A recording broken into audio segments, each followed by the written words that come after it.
Welcome to the Normal America Show with me, your host, Rob Knorr, the hardest working content provider online, best content provider online according to a coin flip, which, hey, if it's good enough to determine the primaries in the Iowa caucuses, why not good enough to determine me being the best content provider?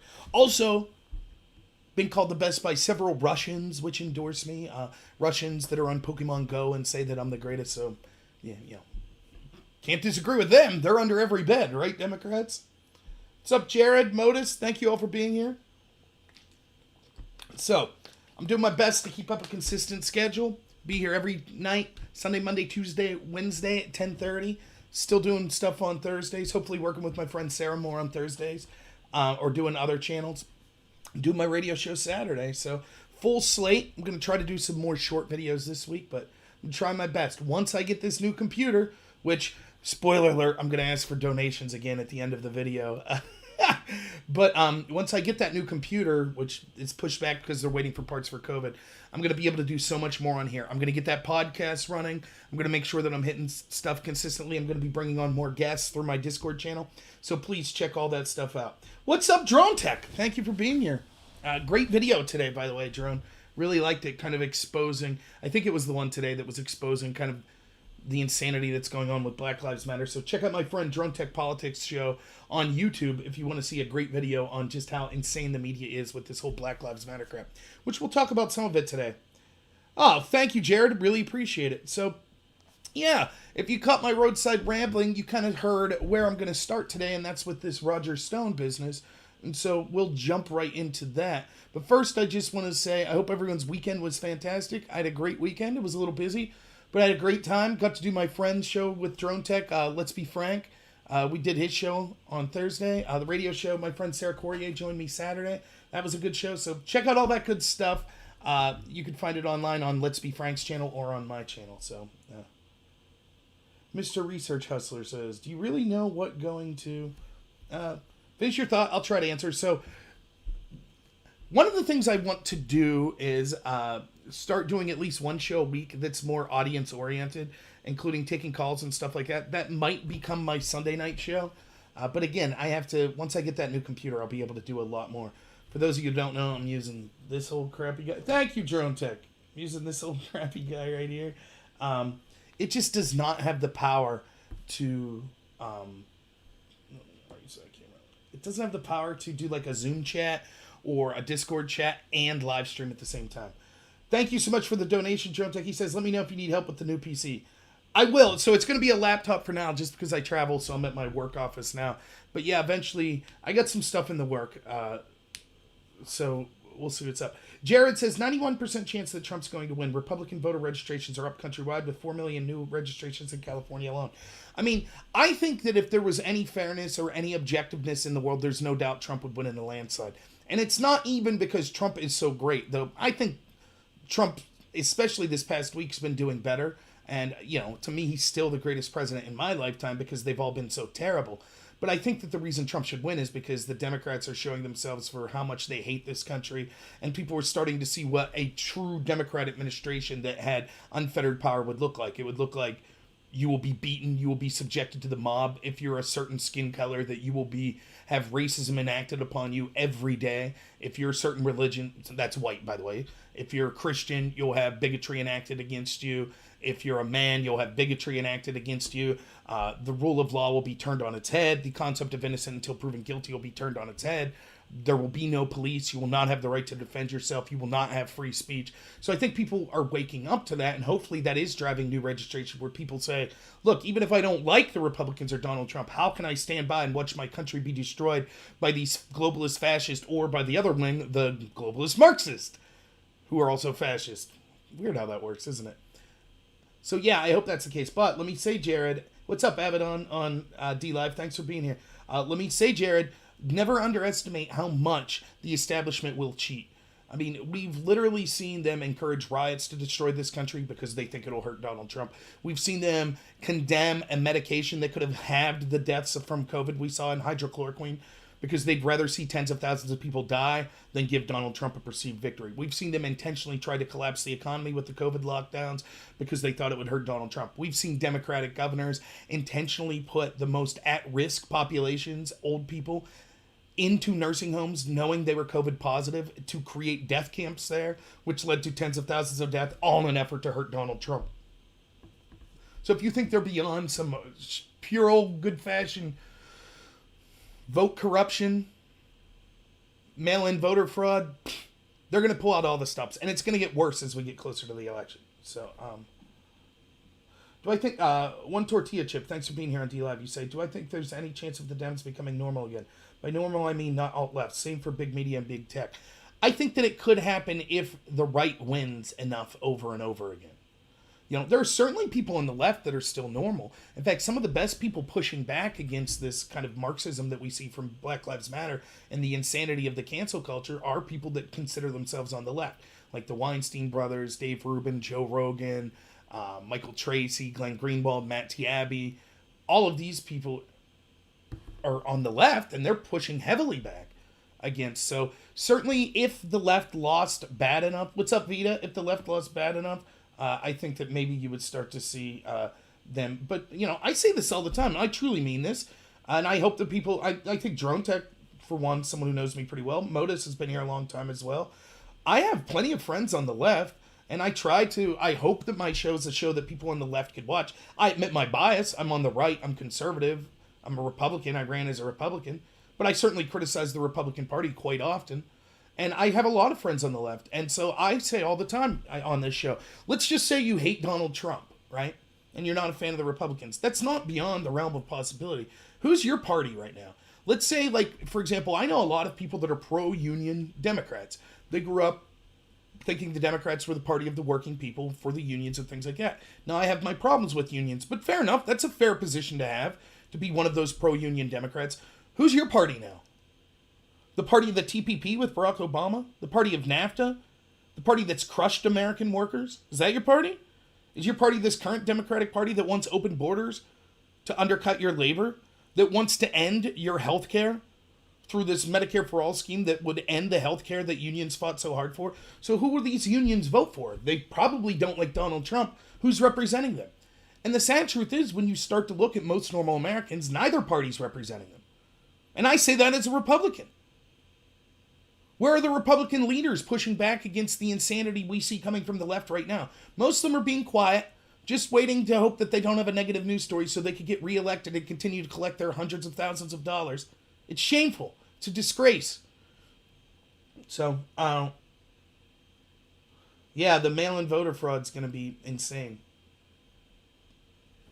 And I agree. I could not vote for a Democrat. Even like, and I've said this before, there are local Democrats that run here that they sound Republican, like they're pro-Second Amendment, they're pro-life. It's just in a very conservative district, they have, you know, they want some more taxes and more programs and things like that. But I can't vote myself to vote, or I can't bring myself to vote anyone with Democrat in front of their name at this point, with maybe some really crazy exceptions, which I can't think of right now, because the entire leadership of that party is so corrupt. So, T-Bone. I wonder if, probably not the T-Bone, I know. Thanks for being here, T-Bone. So thank you all for being here. Let's get started to talk about Roger Stone here. So one of the takes I have on Roger Stone that I don't see that's coming out is why this is strategically good. And if you caught my roadside rambling, you caught a little preview of this. So let me go back and tell you one of my criticisms of Trump. I thought that Trump, a lot of the negative of Trump comes with, I think that he has a gut feeling that's right. Like, for example, Trump was the first serious Republican candidate at the national level to come out and be against illegal immigration. And all the Republicans said, all the pundits said, oh, no, this isn't a winning issue. Yes, it is. People are fed up with it. Average Americans, including legal immigrants. In fact, in many cases, legal immigrants are more furious about illegal immigration, because they know what it meant to sacrifice and do the right thing to come here. And so when they see people cut ahead of them in the line, that's why it was so hard for them to get legal immigration status, because we have such a huge problem with illegal immigration. So Trump had the right gut feeling there. Trump had the right gut feeling of wanting to pull our troops back, which he's still fighting to do. Trump had the right gut feeling about the corruption in the swamp. Trump had the right gut feeling about the corruption in the FBI. The problem is, once he was elected, he had to pick advisors. And you could understand this, right? No one, like, I think I'm a pretty smart person, but if I was president, you don't know everything. And it's got to be one of the most stressful jobs in the history of the world. There's so much that's dependent on you. So you need people you can trust. Unfortunately, the swamp's so deep, Trump put a lot of bad people around him. And some of it's straight up his fault. Like, if he didn't know John Bolton was a terrible person, So he listened to a lot of bad advice from bad people. You had people like Jeff Sessions that let the corrupt Mueller investigation go on without a hitch for years. You have people like Barr that are letting... Hey, thank you, Vita. I really appreciate it. Let me read your thing. It says, have you talked about the Harper's letter signed by 150 center left denouncing cancel culture, and now those people are on cancel culture's site? So ironic. I will talk about that. What's up, Tiberius? Thanks for being here. Vita, remind me later, and I do want to talk about the Harper's letter, because there's so much irony. If you read Matt Taibbi, formerly of the Rolling Stone, I don't know what he's writing for now, but he had a good write-up about the insanity that a bunch of people that signed that Harper's letter are not only now being targeted by cancel culture for calling out cancel culture, but now some of them are turning on the letter because they found out that people they didn't like also signed the letter, thereby embracing cancel culture. Thanks, Tiberius. Yeah. By the way, my friend Tiberius D, spelled capital TYBERIUS _, capital D. He has a Twitch channel. He's a conservative, one of us rare conservatives on Twitch, I think. He has a great channel that you can check out on Twitch TV. And if you check it out, you'll see a lot of conversations. He'll probably even allow you, if you ask him, to join his Discord, and you can take part in those conversations if you like. So thanks for being here, Tiberius. You always enjoy talking to you, so I will talk about that later. So, yeah, that's right, Drone Tech. A Vox reporter signed it and got targeted by Ezra Klein, who is one of the founders of Vox, I believe, and one of the premier cancel culture advocates. But anyways, back to the Roger Stone stuff real quick. And thank you for the donation, Vita. I really appreciate it. Here's so that's the problem I have with Trump, where I think that with Barr, I was able to prove beyond a shadow of a doubt the guilt of people like Comey, Clapper, McCabe, who else? Tons of them, right? Brennan. Like, I was able to prove their guilt of lying to Congress and things like that. Things that, by the way, Roger Stone got charged with, but that was never charged. Tiberius says, closer to libertarian.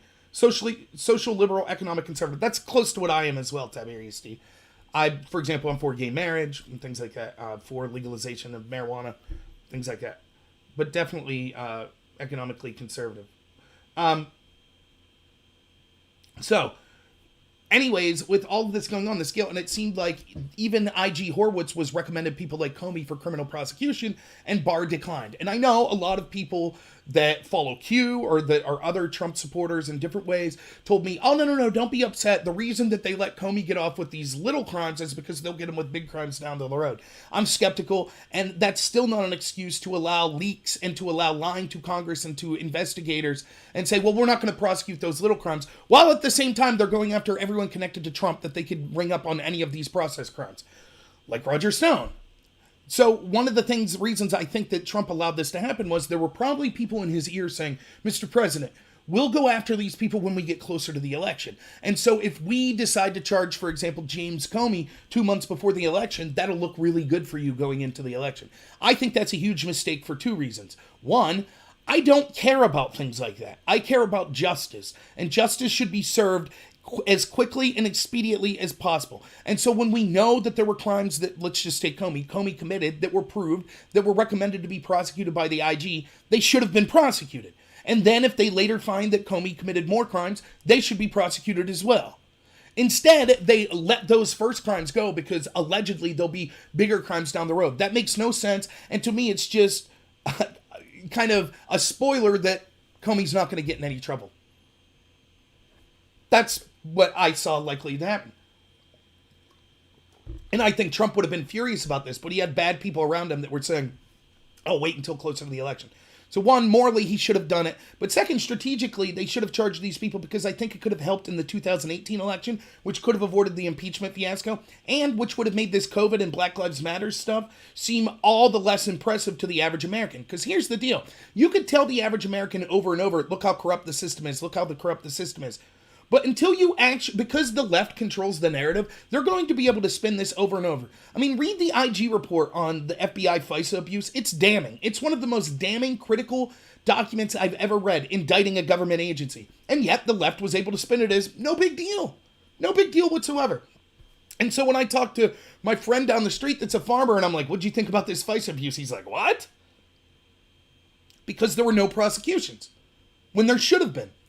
But it's also, so it would have strategically made sense to do this earlier. I know I'm rambling a little, but I'll get to the point here in a second. But it also, the reason waiting was a bad idea is if you think we'll wait until it's more politically significant, what happens if COVID comes along?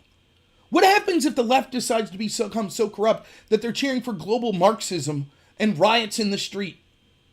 Whoops, that's what happened. So now talk to your regular Joe Schmo that doesn't follow news that much and say, man, what do you think about the abuse from the Obama administration? And they're weaponizing the intel agencies to spy on Donald Trump. Isn't that crazy? They're going to be like, yeah, I'm broke because I can't go to work because of COVID. And by the way, I'm being told I'm evil because I'm conservative and white. And I'm being told that I can't own a gun and that we shouldn't have police to be able to protect me. So I don't really care about James Comey right now. And that's true. Now, I think I do a good job of arguing why these things are all intertwined. It's all the corruption that we see of the establishment, particularly the Democratic Party, and all of the institutions that are in lockstep. Academia, Silicon Valley, the entertainment industry, the mainstream media, that are just more mouthpieces of the establishment Democratic Party. But it's a hard sell to someone. How do you tell someone about this complicated story of corruption from James Comey at the FBI under Barack Obama when they're worried about not being able to feed their family because of COVID? Or they're worried about being attacked because they can't even wear a Make America Great Again hat without being beaten? Or they're worried about the cops being canceled in their town? Or they're worried about their business being burnt down and them not being allowed to defend themselves like the couple in St. Louis? So it was a mistake to wait this long. Now, here's the take. I don't think that I'm the only person I've heard say this, right? I think that that is still the premier issue, the corruption that we see under Barack Obama and at the top of the Democratic Party. Let's go back and look at the Ukraine situation for a minute. Remember, they tried to impeach Trump over Ukraine. And what was the impeachment about? Because Trump decided that he wanted to look in to the quid pro quo offered by Barack Obama and Joe Biden and the Democratic Party, withholding $1 billion of your tax dollars that went to the Ukraine if they didn't fire a prosecutor looking into Joe Biden's son's company. Trump wanted to investigate that, and so they said, no, you investigating our criminality is illegal. So for 4 years, they did whatever they wanted, investigated anyone close to Trump, including wiretapping, spying on, raiding their lawyer's office in the middle of the night, tipping CNN so that the FBI could show up with guns to drag a 7-year-old man in Roger Stone out in his underwear while CNN filmed it and all these FBI agents held weapons to him. They'll do anything. They'll have Amy Berman Jackson in the Roger Stone case take away Roger Stone's First Amendment rights. They'll have the Flynn case where they withhold evidence, and then once it's all made clear how corrupt the investigation into Flynn was, and the DOJ has to shamefully say, okay, we're sorry, we're dropping the charges, then the judge speaks up. Judge Sullivan, and says, I refuse to allow the charges to be dropped. Sounds like a real impartial judge there, doesn't he? They'll pull out all the stops. They'll make every institution corrupt to go after Trump and his supporters. But if you even want to investigate that corruption, they say that investigation itself is criminal. By the way, this is something the left does a lot. Read the book White Fragility. White people are all fragile and born with original sin. And if you disagree with that, that's proof of white fragility. You see how that works? We get to accuse you of whatever we want, and if you protest or want to look into our actions, that further is proof that you are what we're accusing you of. That's the Democratic motto. So how do we get back into that conversation? Well, the commutation of Roger Stone's a great way to get back in that conversation. Why? Because if you can count on one thing, it's that the Democrats and all of these institutions that are just mouthpieces for them have been waiting to be able to call Donald Trump a dictator for 4 years. Longer even. Ever since he first came down the escalator. So they've constantly gone back to this playbook where they act corrupt, right? Let's look at the riots. De Blasio encouraged riots in his city, and he pulled the police back and allowed his city to burn. Same in Minneapolis, same in Philadelphia, and all these other cities. Then he refused to accept the National Guard because the left wanted Trump to send in the military so that they could say, see, look at how Trump's a dictator. The mayor of Seattle allowed insurrectionists to claim to secede from the Union, to take over 6 city blocks, to murder people, to intimidate people, to cover up murders and rapes and extortion of local businesses. She not only encouraged that, but said it was a summer of love, that it was a great thing. Why? Because she wanted Donald Trump to do something about it so that the left would say, aha, see, Trump's a dictator. Over and over, this is the case. This is exactly what we see happening. And so you knew if Roger Stone's sentence was commuted, that this is what the media would do. But that's a good thing for Trump. Because the more we're talking about Russia now and the Russia investigation, at a time when, if they follow through, and if Barr or Huber or whoever decides to finally get off their butt and start prosecuting people that were involved in the Russiagate hoax, including Bob Mueller and his team, and James Comey, and Rosenstein, and McCabe, and Brennan, and Clapper, this is a good way to get back into that conversation. Because now the media is saying, oh, Trump's corrupt, Trump's corrupt. So I have all my left-wing friends on Facebook saying, can you believe this is the most corrupt thing? Can you believe this commutation? Oh my goodness. What a corrupt commutation. Most corrupt thing a president's ever done. First off, any of your friends that ask you that, ask them what Roger Stone did. What was his crime again? 90% of them can't tell you. All they know is Don Lemon told them. Anderson Cooper told them. Jake Tapper told them. Okay, we see people like former Pennsylvania, my former Senator Pat Toomey come out and say this was a mistake. We see Mitt Romney, Republicans, GOP people saying this was a mistake. These people had no problem, didn't speak up and say word one when we found the IG report showing the corruption under the FBI under the leadership of Barack Obama, breaking the rules over 17 times and Woods procedures over 1,000 times in order to spy on Donald Trump's campaign. Didn't say a word about that. Didn't have a problem with that at all. None. Didn't have a problem with the treatment of Michael Flynn and what the DOJ and the FBI under Obama and Mueller's team did to him. Didn't say a word about that. Isn't it funny? But trust them, right? The GOP, they're on Trump's side. Please, what a joke. At the establishment level, they're all the same. Marco Rubio and Mitt Romney and even Lindsey Graham, he's full of it too. They all wanted Hillary to win. Why? Because Trump was a potential outsider. Lindsey Graham and Mitt Romney and Jeb Bush and Marco Rubio, as long as them or their counterparts on the left, Nancy Pelosi, Chuck Schumer, Hillary Clinton, Joe Biden, they don't care which side wins. They're going to maintain their status and power. The only chance they have of losing their power on the establishment Republican or Democrat side is for a non-establishment person to come in. And regardless, I know my friends on the left say, oh, Trump's a billionaire. He's certainly establishment. Even if you believe that, the truth is he was seen as not in the in-group of the establishment Republicans and Democrats, and that's why they went after him so bad. And we can see the corruption now. So half the people that are talking about how corrupt this is have no clue what they're talking about, what Roger Stone even did. Right? But then, even if they do, well, Roger Stone lied. Remember what Roger Stone was accused of doing, coordinating with WikiLeaks and talking to people in WikiLeaks about the hacks of the DNC server. Now, as far as I know, I've still yet to see proof that they proved that Russia was the people that hacked. It's more likely that it was Seth Rich than it was Russia. And I'm sorry, I'm no longer taking the FBI at face value. The FBI that refused to look at the server, that took CrowdStrike's word for it, that CrowdStrike even admitted under testimony, well, we can't definitively prove it was Russia. The same CrowdStrike that a month after the alleged hack, where they came to the conclusion it was Russia, there was a Ukrainian hack. And the same organization, CrowdStrike, said, aha, it was Russia that hacked Ukraine. Only Ukraine, unlike the United States, actually had their own intel agencies investigate that hack. You know what the Ukraine found? It wasn't Russia. Oops, but ignore that. CrowdStrike must be right this time. It must have been Russia. So they didn't even prove the original claim that Russia was the one. What's the evidence? What evidence have you seen that it was Russia? Oh, well, it used the same IP signatures and the same type of technical signatures that Cozy Bear and other Russians have used in the past. So again, we're supposed to believe that the most sophisticated espionage unit in the world, the Russians, accidentally left their signature when they hacked the DNC. That's the official story. That's what we're supposed to believe. And even the FBI never bothered to look at the physical server, and the organization paid for by the Democrats to blame Russia actually had to admit under oath, well, we don't have definitive proof that it was Russia. But despite all that, we have to believe, it was Russia. So they haven't even proven that part. So if they haven't proven that, what exactly was Roger Stone accused of? Talking to WikiLeaks? WikiLeaks is a media outlet.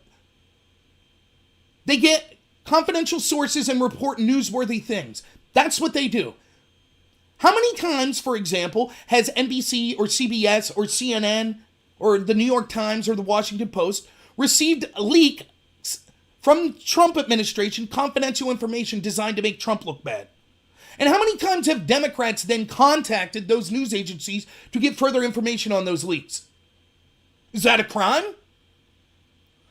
That's weird. We never hear about that. Where's the investigations into that? Remember, for example, when Rachel Maddow got a year of Trump's tax returns? That was an illegal leak. Someone at the IRS or somewhere else leaked that information to Rachel Maddow. Yet despite that, many Democrats tuned into that. Many probably contacted Rachel Maddow to try to get more information about it. How is that not the same thing? Someone committed a crime, leaking information, trying to damage Donald Trump. A media member at MSNBC reported that. And a bunch of people contacted her to try to get more dirt. Just like someone leaked information that was damaging of the Democrats. They leaked it to a media outlet called WikiLeaks. WikiLeaks published the information. Why is MSNBC allowed to publish illegal leaks, but WikiLeaks isn't?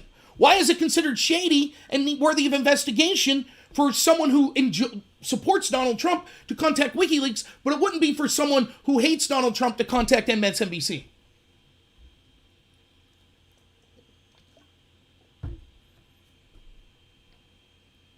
Again, the same people that read the IG report or claim to. Let me just make it real simple.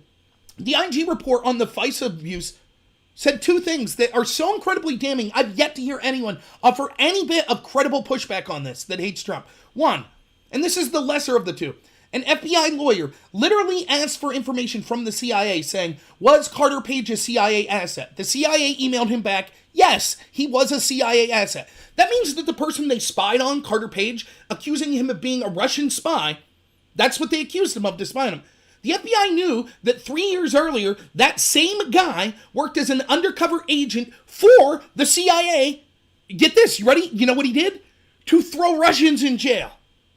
So Carter Page was an asset for the CIA that helped lock up criminal Russians.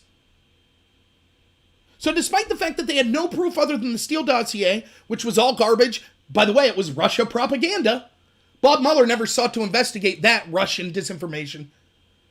Isn't that weird? Isn't that weird that the FBI and Mueller, the only Russian disinformation they were interested in looking at was the less important Russian disinformation that seemingly could have benefited Donald Trump? But the biggest example of Russian disinformation, the dossier that was sourced by Kremlin officials, they didn't mention at all. In fact, not only did they not mention it, they used that dossier as an excuse to spy on Trump's team. So this was Kremlin disinformation that was so successful, it was actually used by Obama's FBI and the DOJ to spy on Trump. That's bigger propaganda and disinformation from Russia than anything else that was accused. Yet, Bob Mueller didn't see fit to investigate that. Just corruption all around. So anyways, this guy, Carter Page, an FBI lawyer, gets the information from the CIA saying, yes, he helped us lock up Russians. He was a CIA asset. And that's not going to look good when they submit this to a judge to try to be able to spy on Carter Page. So the FBI lawyer literally changes the evidence to say the opposite of that. So he says, yeah, we emailed the CIA to see if Carter Page was an asset, and they said, no, he's not. That's the opposite of the truth. That's worse than just not giving the information to the FISA court. So it would have been bad enough if this FBI agent would have said, ooh, the CIA said he was an asset. I'm just not going to include that. It was worse than that. He changed the evidence to say the opposite of the truth so that they continued to spy on Carter Page. By the way, Rod Rosenstein, who was the person who signed off on these FISA warrants, admitted had he known this information and the corruption that was going on at the FBI, he wouldn't have signed it. So that's an admission from the top dog at the FBI. Had it not been for corruption at the FBI, he wouldn't have signed to be able to spy on Trump's team. Yet the media doesn't care. The left doesn't care. All the people yelling about Roger Stone, they don't care at all. They didn't care at all. I watched the hearings. I watched Horowitz in front of Congress. I watched Rod Rosenstein in front of Congress. None of the Democrats cared.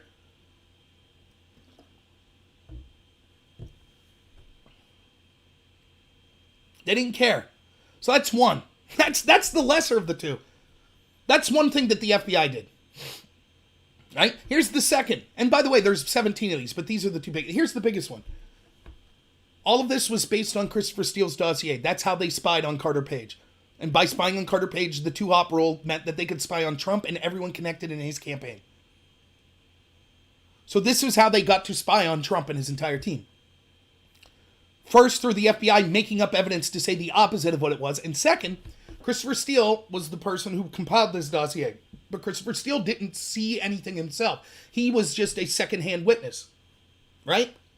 As a secondhand witness, he was told by Kremlin sources that all of this information was true. And so here's the analogy I use. Let's say that someone's house catches on fire and the police and the fire department show up and it looks like arson.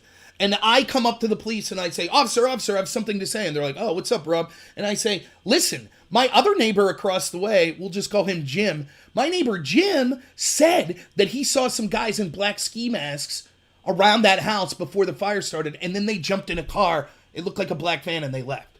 And they would say, oh, thank you so much. We'll go talk to Jim. Now imagine that the police then go talk to Jim and they say, hey, Rob told us to come talk to you. Did you see men in ski masks and then hop in a black van? And he says, no, for God's sakes, no, I didn't see that. I was just pulling Rob's leg. No, that never happened. I was just playing a prank on Rob. Does it matter what I said anymore? No, because I'm not the source. I'm just saying hearsay. I heard someone else say that they were a witness. I'm not the actual witness. And so when they went and talked to the actual witness, the witness says, no, Rob was misinformed. That didn't happen. That's exactly what happened with the FBI. So Christopher Steele told him, oh, Trump's working with Russians to steal this election and blah, blah, blah, blah, blah. I talked to a bunch of Kremlin sources that told me that. So the FBI, after getting the initial warrant to spy on Trump's team and then renewing it, they finally get around to talking to, quote, the primary subsource, who was the Kremlin official that was primarily responsible for the majority of these allegations. So now what he says is all that matters. Christopher Steele, let's just say this guy's name was Sergei. He was a Russian, right? So Christopher Steele says, Sergei told me that Trump's team did all this crazy stuff. And they're like, oh, well, Mr. Steele, did you see Trump do any of this crazy stuff? No, but Sergei told me he did. And so the FBI goes and talks to Sergei, and what did Sergei say? No, none of that happened. My God, I can't believe the FBI is actually investigating this. The P stuff was all a joke, and the rest of the stuff, none of it's true. The subsource that Christopher Steele used to compile his story said none of it was true. That's it. That's the end of it, right? No, they renewed that warrant twice after that. And why? Because they didn't tell the FISA judge. Instead, what they said was, we talked to the primary subsource, who I'm calling Sergei. We talked to Sergei, and Sergei seemed very truthful. And the court was like, oh, so Christopher Steele said Sergei said Trump's corrupt and a Russian asset, and then you talk to Sergei and he's truthful. Yep. What the FBI left out is, oh, Sergei was very truthful, and he told us that Christopher Steele was full of it. That's what they left out. They left out that part. That's corruption of the highest magnitude. That's inexcusable. The fact that the FBI even went back and asked to renew the warrant after they knew that the entire basis for their warrant to spy on Trump, the person that was at the very center of it, the primary subsource, when they finally talked to him, said it's all garbage. The fact that the FBI still went and tried to get a warrant to spy on Carter Page and the Trump team is a joke in itself. But the fact that they covered that information up and twice more were able to get this warrant to spy on Trump's team is corruption of the highest level.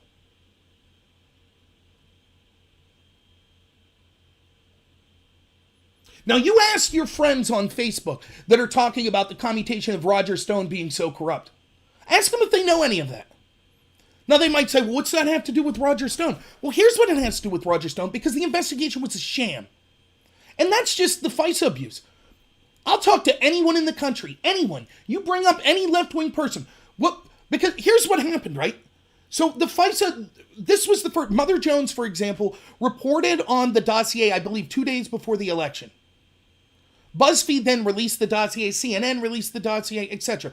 This was the first we heard of this investigation. And remember, it was even Harry Reid, like a week before the election, came out and said, I don't know why the FBI doesn't announce that they're investigating Donald Trump based on these allegations that he was a Russian asset, blah, blah, blah. That's what Harry Reid was referencing. So the first we all heard as a public of the investigation into Trump and his team based on them theoretically being a Russian asset was the Steele dossier.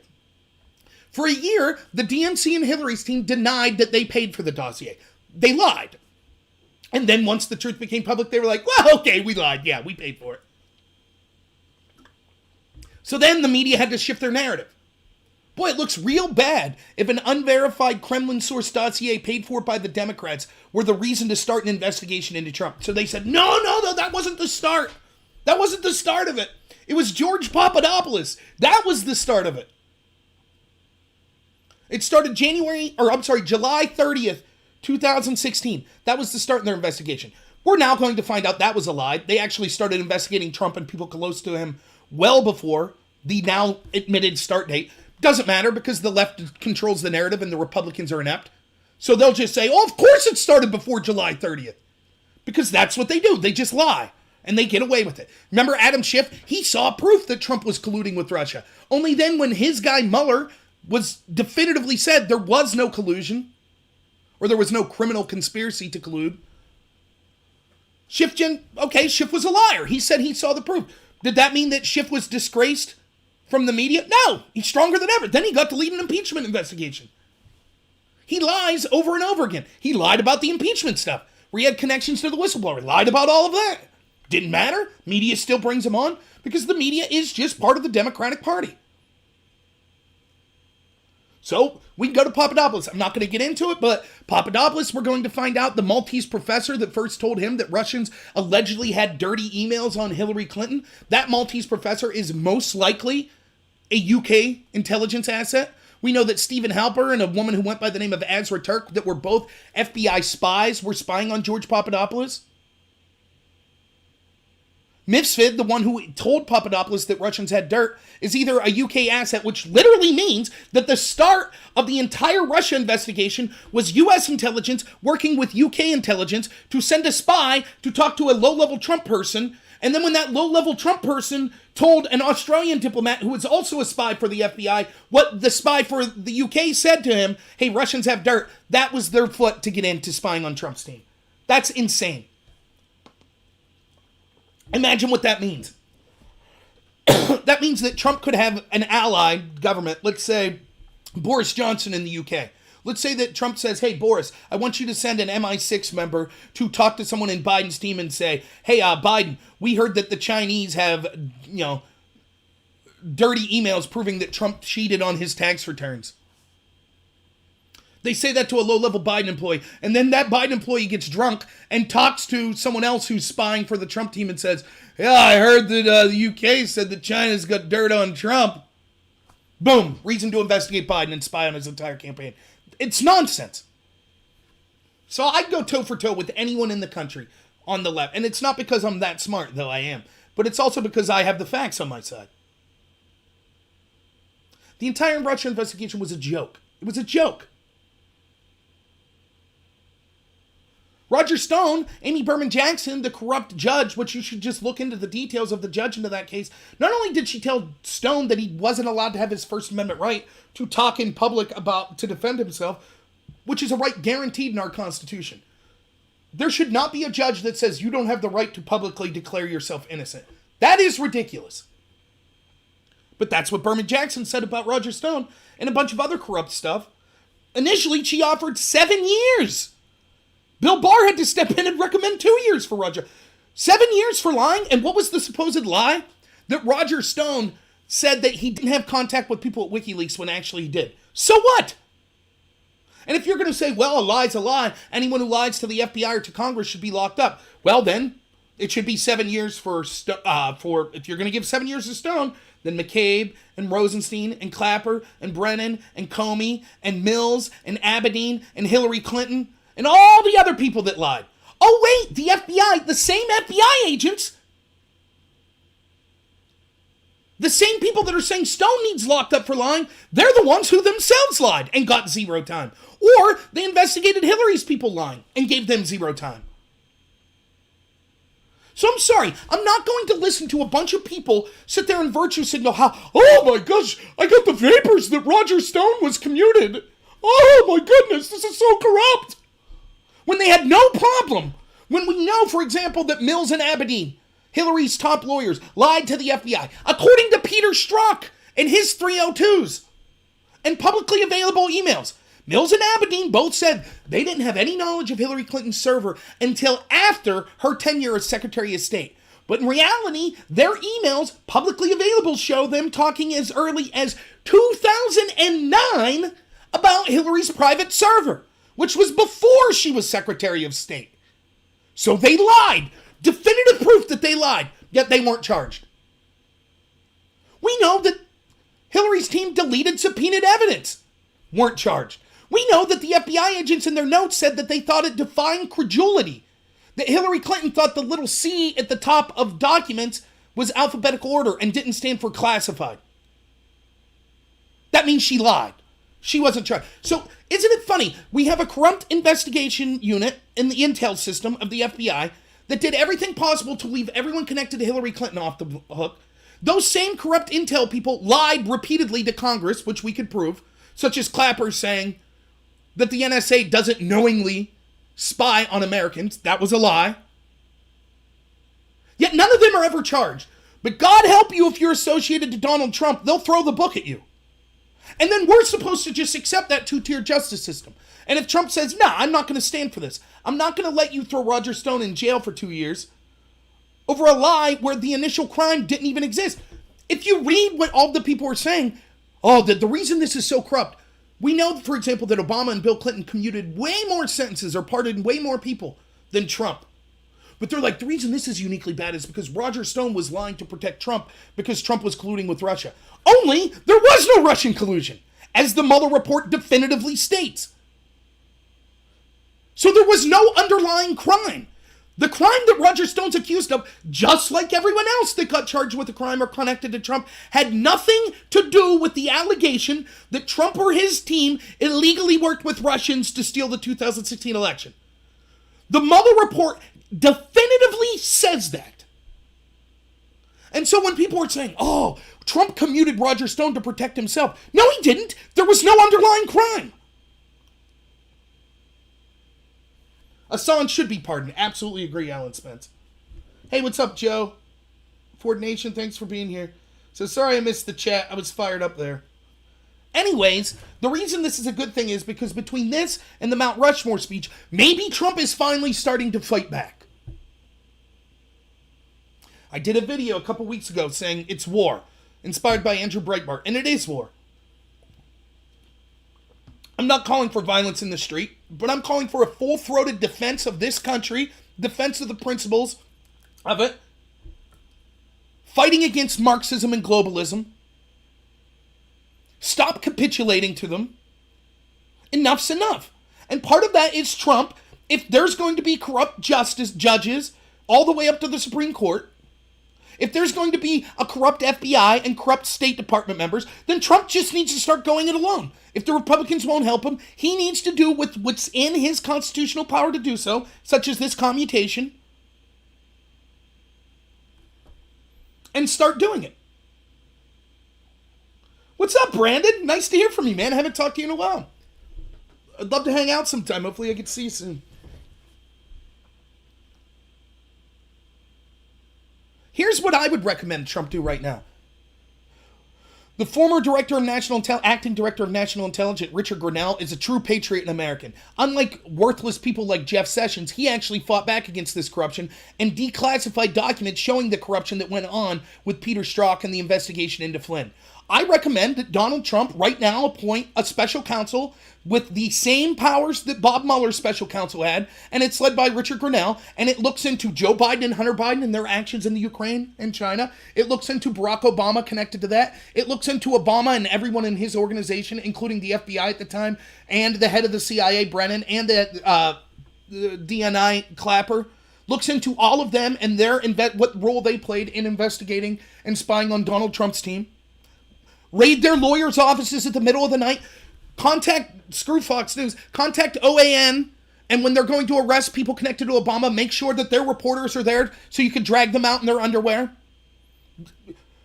Have Grinnell point 17 Republicans, not even Republicans, 17 Trump supporters.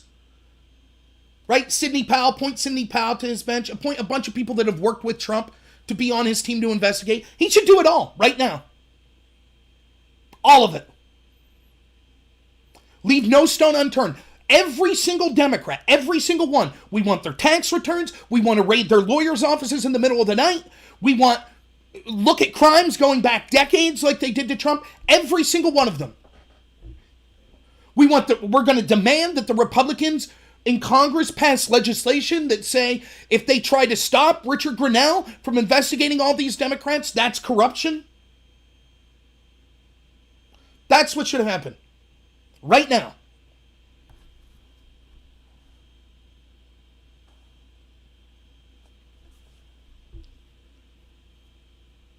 Here's another example of fighting back. The only power that these establishment leftists have is the power we give them.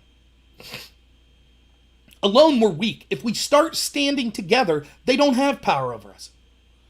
So, for example, they could take the police away from you because of the fear of the mob and fear of being called racist. So they'll take the police away from you, and they'll cancel you as an individual of your job. And if you want to defend your property with a gun legally, like you have a constitutional right to do so, like the McCloskeys did in St. Louis, they'll take away your guns, and they'll arrest you. Because those are individuals. If we start standing together and refusing to bow into this mob, they lose their power. And a great example of that is the CEO of Goya. Goya got attacked because their CEO, who was attending a White House panel, said good things about Trump. Now, never mind that this same CEO also said good things about Obama. And if you're trying to be apolitical and you get invited to a political rally, you're probably just going to say a few lip service. Hey, I think this leader's working really well, trying to bring in people, trying to encourage business, blah, blah, blah. That's basically what the CEO of Goya said. Just kind of a lip service. It wasn't like he was sitting there wearing a MAGA hat saying, yes, 4 more years. Nothing like that. Just basically being a polite guest. That's what he did, the same thing with Obama. And so a bunch of cancel culture people on the left sought to cancel him for that. And he basically said, F you. I'm not bowing down to the mob. Now, isn't it ironic that I believe that CEO is Mexican-born, but a company that's associated with Mexico and Hispanics, it takes them to actually say, no, we're not going to cave into the mob. And as a result, what are we seeing? Goya products flying off the shelves like never before. Stop apologizing to the mob. Stop fearing them. Drew Brees apologized to the mob, then he apologized again, then he apologized again, then he apologized again, and it will never end for Drew. When you're these CEOs, right, Tucker Carlson, they tried to cancel him. How'd that work out? Oh, now he has the biggest show on cable news in the history of cable news. And by the way, in my opinion, probably the only good cable news person. When you give in to the mob, like Chick-fil-A did, conservatives stuck up for Chick-fil-A for how many years? But then the CEO of Chick-fil-A comes out and says, oh, white people are evil and Christians are evil and they need to be washing black people's feet. Okay. What incentive do conservatives have to stand up for you? You think that you're going to bow down to the mob and they're going to leave you alone, Chick-fil-A? Good luck. You're on your own now. Now, that's not to say they'll go bankrupt. They still have tasty chicken, so some people just don't care and will still eat there. But giving into the mob accomplishes nothing. All they want is power. And that's all they'll respect. And so when you show weakness by giving in, they're just going to want more. Look at the mayor of Minneapolis. Couldn't be more of an ally to Black Lives Matter. Yet, they had a big protest and he was there and he's kneeling before them saying, please, almighty gods of BLM, please spare me. I'm with you. I'm so ashamed to be white. I'm so evil. Please scream at me. Tell me I'm evil for being white. What can I do? Yes, defund the police. What can I do? And they say, you going to abolish the police?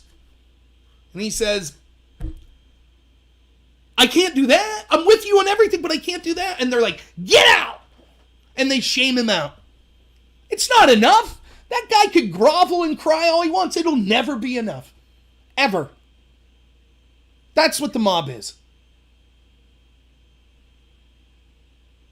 You say, okay, the police shouldn't be here. And they're like, by the way, you shouldn't be allowed to defend yourself. Okay, well, everything will be peaceful, so I can't defend myself. By the way, when the people come to stab you and burn down your house, you're not allowed to protest it. You just sit there on your knees and beg forgiveness. Oh, okay, I'll do that. By the way, why don't you just kill yourself because you're white? Why don't you do that? Oh, okay, I'll do that. Maybe then you'll be all right. That's what they want. They want you to be totally their slave. Now I'm being hyperbolic as far as kill yourself, but they want you enslaved to them. They want you a second-class citizen. You're evil if you're white, period. It's that simple. And I'm done messing around with it. And when I debate people on the left that are Black Lives Matter supporters, they're either ignorant of the fact that that's what this movement's about in large part, or they're intentionally obfuscating for it. Because they know that's what's being said over and over and over again.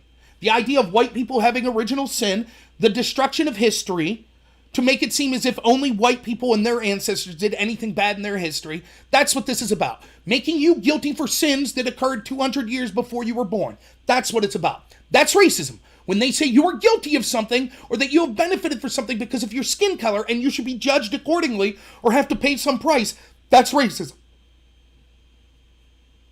And so it's time to start fighting back.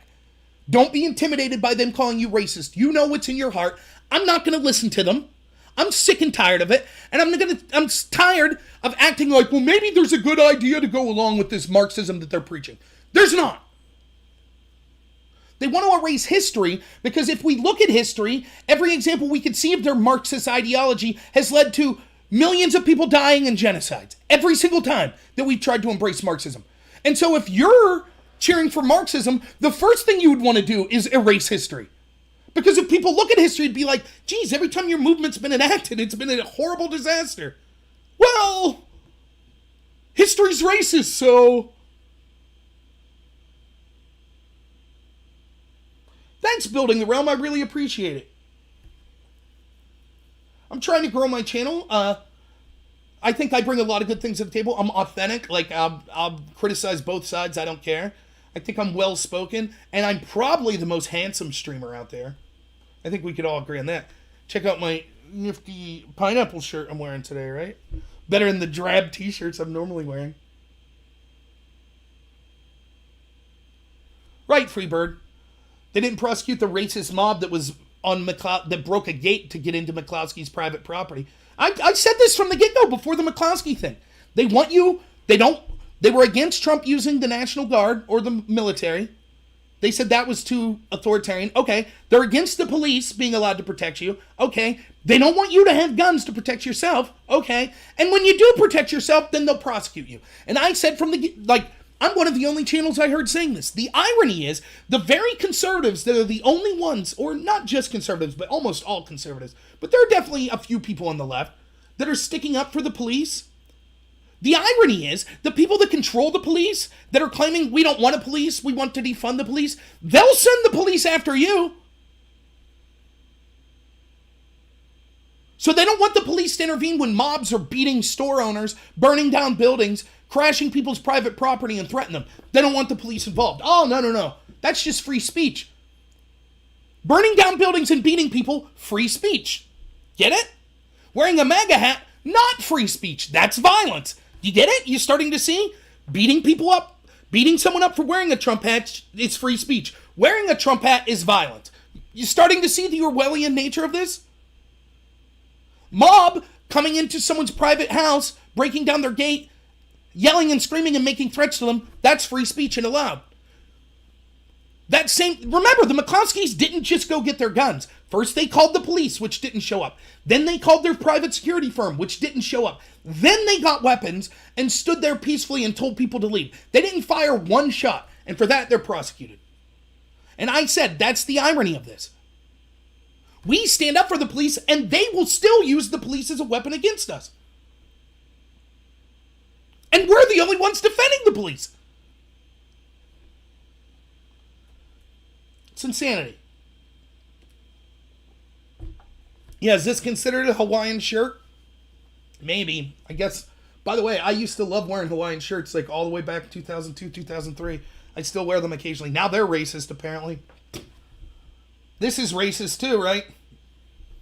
Weird. Used to watch basketball and watch Steph Curry do this all the time. And apparently he's racist. All right. Time to go to some tweets I bookmarked today, and we'll just see what's up. Boop, boop, boop, boop. Bookmarks. Some of these are from the weekend too, so not all from today. We'll just see some stories.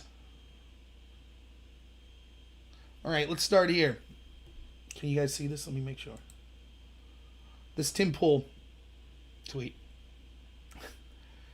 He says, everything is fracturing and nothing makes sense. And he is linking to Andy Now. And the article says, NBC News spent weeks documenting its science contributors' battle with COVID-19, but now admits that he never tested positive for it.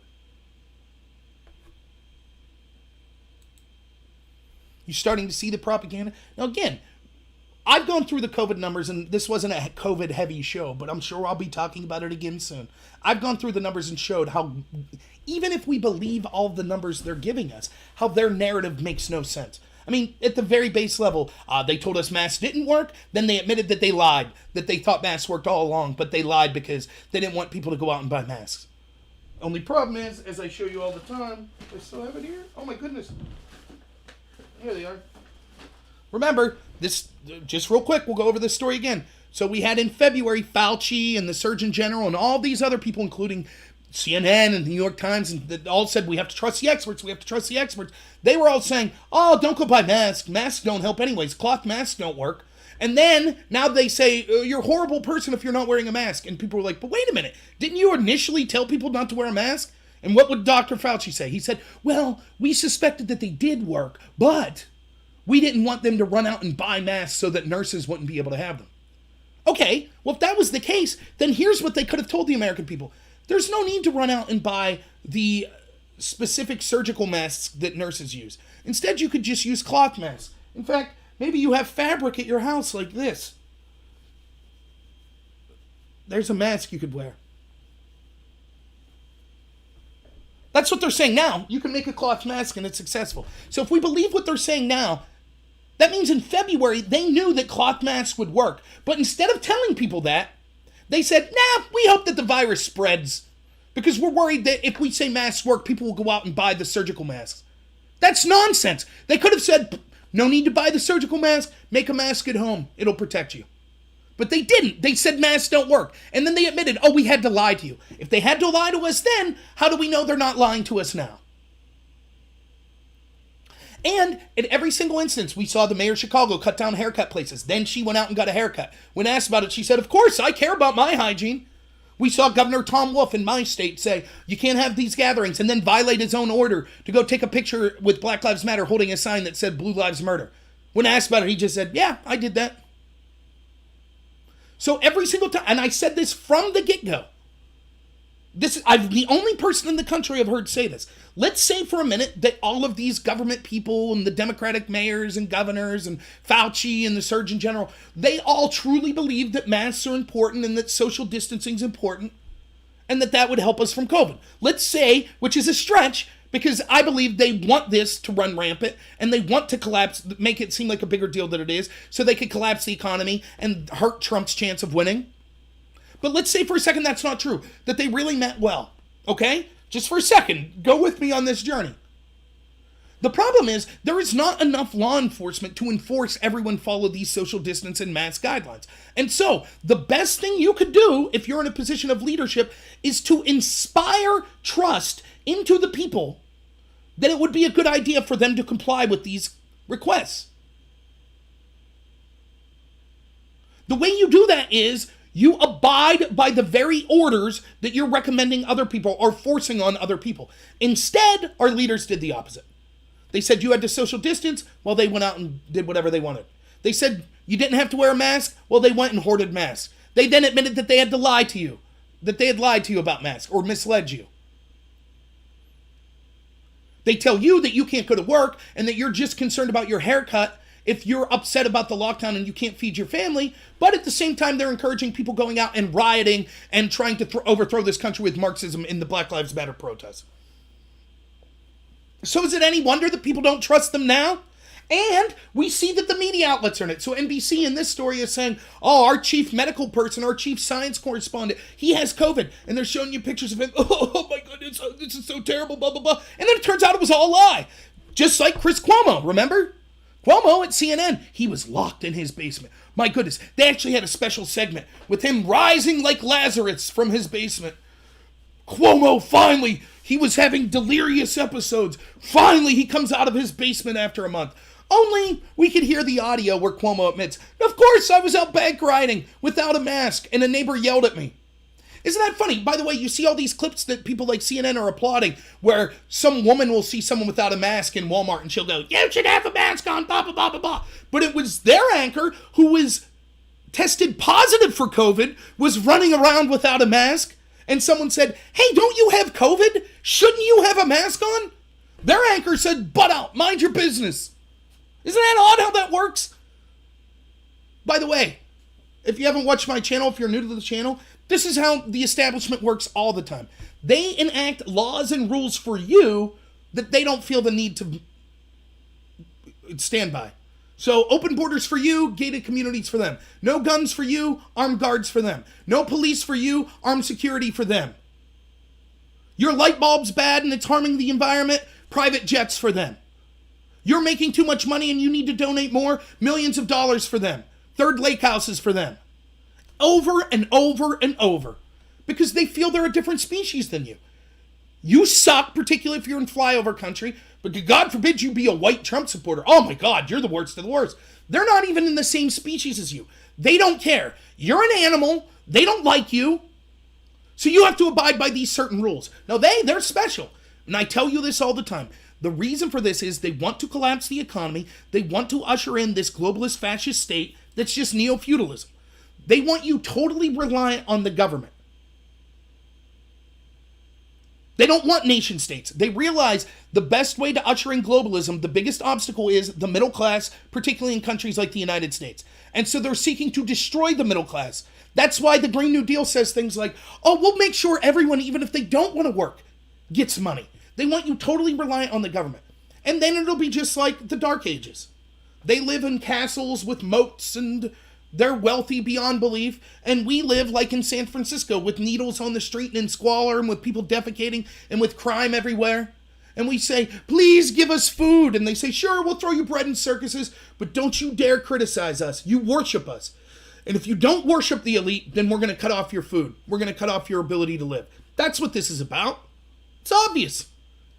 You don't have the right. They're taking away your First Amendment right to speak. They're taking away your Second Amendment right to defend yourself. They're taking away your Fourth Amendment to privacy. They want you totally. They're calling criminals virtuous and virtuous people criminals. They want you totally reliant on them. That's what this is about. So yeah, I just thought that was a funny story. Yet another example of a trusted mainstream. Alex Jones is a crazy conspiracy theorist, apparently, that needs to be canceled and removed and can't even use pay services anymore. Banking accounts terminated along with all of his social media accounts. He hasn't said anything as crazy as this crap. Lying about having COVID for clicks. Oh, sorry, it was all a lie. Hee hee. Or how about, you could say what you want about Alex Jones. I'm not saying I agree with everything he says, but he should have the right to speak. Has Alex Jones gone against a medicine just because Trump endorsed it, which could have saved half of the lives from COVID? Has Alex Jones embraced Democratic mayors and governors, such as Cuomo, that issued policies to put COVID-positive seniors into nursing homes, thereby leading to 70% of the deaths in New York to come from nursing homes? Nope. Yet those people still have a platform. All right, next.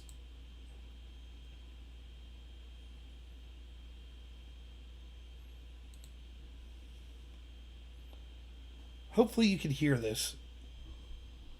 I'm going to shut my mic off for a minute and hopefully you can hear this.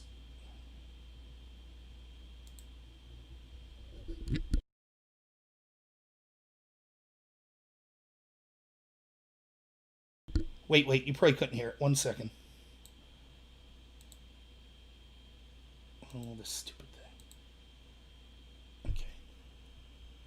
All right, I'm going to shut my mic off. I want you to listen real carefully here. Hello. Black Lives Matter. They do. Black Lives Matter. Native American lives matter too. Black Lives Matter. Native American lives matter too. Oh, of course they do. I thought you said white people. No, Native American lives matter Hell too. yeah, bro. Hi. Hello. Could you all hear that? Can someone tell me in the chat if you could hear that video? I'll play it again for you, but I wanted to know if you guys could hear it. I think that you should have been able to hear it. Anyone in the chat? Okay. Thank you, Paul. Who knows when I'm getting that computer? Because of COVID, they weren't able to... It's a custom build, so they weren't able to get the parts. All right. Let me play this. So they said maybe the end of August, end of September, maybe. Let me play this again one more time. And then we'll talk about what was said here. Listen carefully. Hello. Black Lives Matter. They do. Black Lives Matter. Native American lives matter too. Black Lives Matter. Native American lives matter too. Oh, of course they do. I thought you said white people. No, Native American lives matter Hell too. yeah, bro. Hi.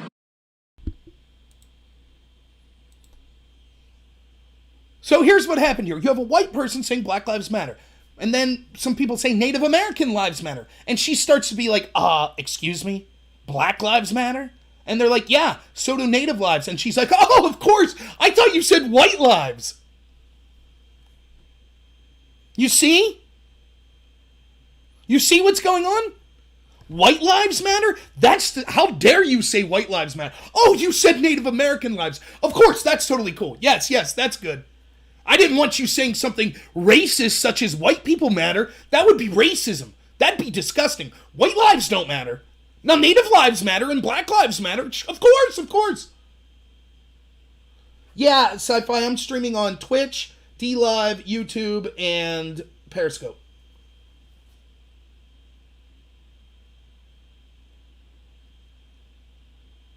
We live in such an Orwellian system that to claim, who was it just got fired, professor or something got fired for saying, of course Black lives matter, all lives matter.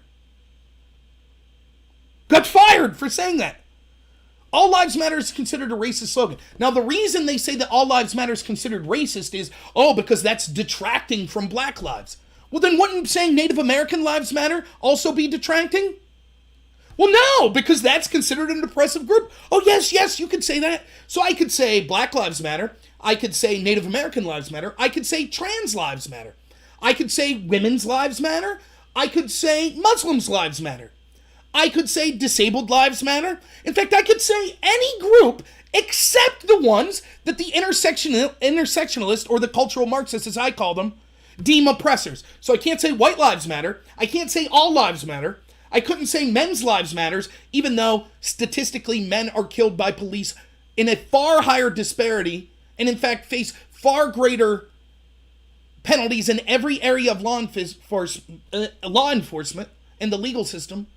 The disparity between, for example, men being charged with the crime, being pulled over, being stopped by police, being found guilty of the crime, getting a longer sentence, having the police inflict violence on them. The discrepancy between men getting that much worse than women is greater than the discrepancy between black people being worse than white people. Yet if I would say men lives matter, they would say, oh no, that's horrible, that's sexist, that's racist. They don't care. They are racist. They are. Now, does that mean every single person marching for Black Lives Matter is a racist and believes like this? No. But certainly many of them do, and those in positions of leadership do. Next.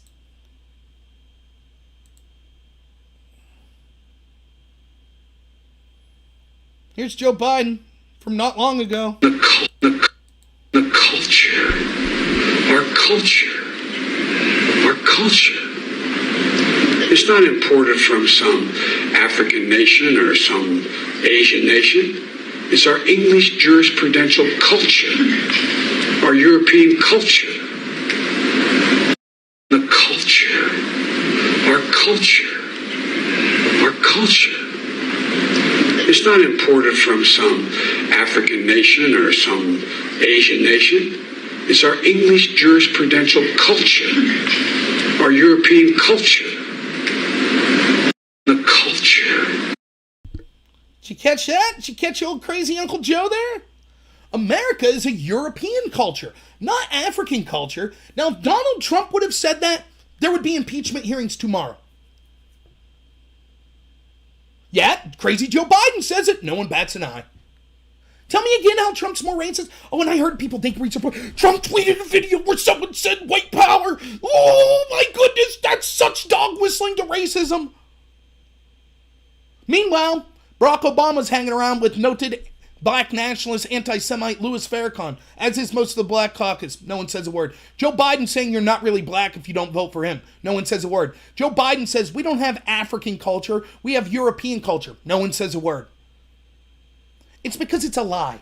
All of this is a lie. Again, if Black Lives Matter, and I can't make it more clear than this, if Black Lives Matter argument is it's about systemic and institutional racism, then why aren't they out there protesting the institutions and the people in charge of those institutions? Instead, they're going after Trump supporters, they're going after burning down inner city black communities, but they're not at Martha's Vineyard, they're not in Beverly Hills, they're not where all the senators live, they're not in Hollywood.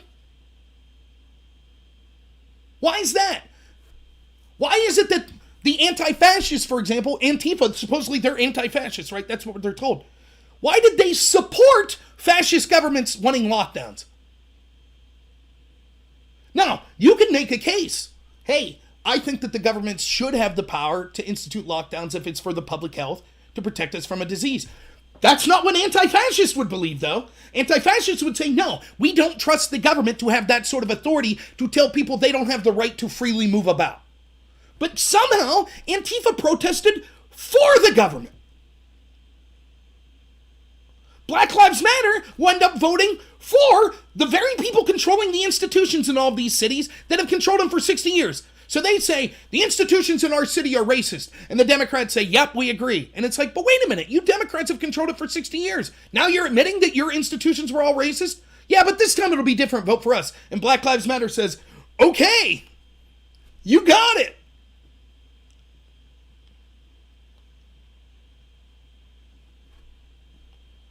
So dumb. Next.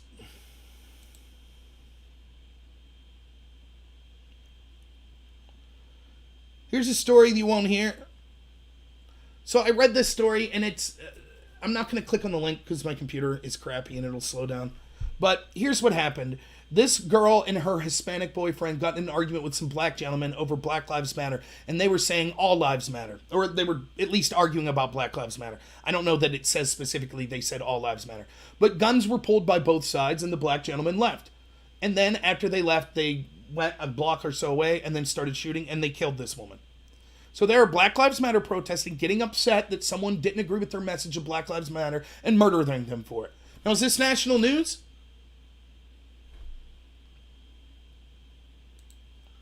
Or how about the Black Lives Matter supporter in Provo, where they surrounded a car and then he shot into the car, actually shooting the driver?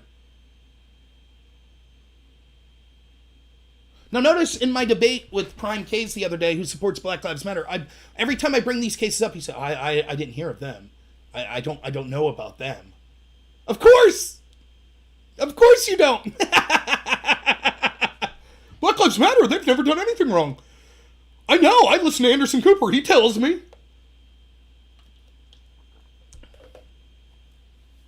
Yeah, it's incredibly sad. And so more people will die, and we'll be told this is a peaceful movement. Remember, all it took was one person being killed in Charlottesville to ignite, Trump was, even though Trump had nothing to do with it, he was evil and blah, blah, blah, blah, blah. White supremacy was this horrible thing. Oh my God, it's rampant on every street corner. Yet every time we have Black Lives Matter, people kill someone or shoot at someone. Yeah, no big deal. Remember that one that shot 4 cops, murdered 4 cops in Dallas? No big deal. It's just a one-off. That's not who Black Lives Matter really is. They're showing you who they really are, day after day after day. And here's the thing. Let's look at my rhetoric. And for example, I don't blame politicians when their crazy supporters do something. But when we start to see a pattern over and over again, it's time to speak up. So for example, When Bernie Sanders supporter went and shot Steve Scalise and a bunch of Republicans shot at them in a ball field, I didn't say it was Bernie's fault. I said Bernie was a hypocrite because he blamed Republicans when Congresswoman Gifford got shot, but he didn't blame himself when one of his supporters shot up a Republican ball field. But I too said I'm not blaming Bernie or the Democrats. But that's what they constantly do. And with Black Lives Matter, we see this stuff over and over and over. And it makes sense because what's the message? The country's systemically racist. The police are all out to kill black people. If you don't agree with Black Lives Matter, you're a racist. And all white people have white fragility and original sin. When you tell that to enough people, they're going to believe it. And when they believe it, what would you do to a bunch of racists that is seeking to kill you and oppress you, and every problem in your life is because of white people? What would you do? Well, eventually you're going to take matters into your own hands. And that's exactly what we see happening. And yet, all backed by all the institutions, every corporation in the country can't wait to get behind these murderous thugs, these Marxist thugs. Can't wait. Congress can't wait on both sides. Even have Republicans. Yes, Black Lives Matter. Mitt Romney out marching with them. Even Republicans in my state that were out marching with them. The media's all with them. Academia, certainly all with them. Hollywood's all with them. I asked this question all the time. Can you name me an institution that's not support? We supposedly have all this institutional racism. Can you name me an institution that's not supporting Black Lives Matter? The only one people can come up with is the police. And even that, most these liberal cities, the people controlling the police, the mayors, are all in for Black Lives Matter. I tell you this all the time. The power of Black Lives Matter isn't just how much power they have, but it's the fact that they have all this power and still play the victims. Oh, woe is us. All the institutions are against us. You'll lose your job for criticizing them. That's how powerful they are. And still that's not enough power for them. They need total power. Next. Oh, this one's excellent. USA Today. Clarification. The claim that the Trump 2020 has put out a t-shirt with a symbol similar to a Nazi eagle is being criticized for its true. Worth noting, the eagle is a long time U.S. symbol too.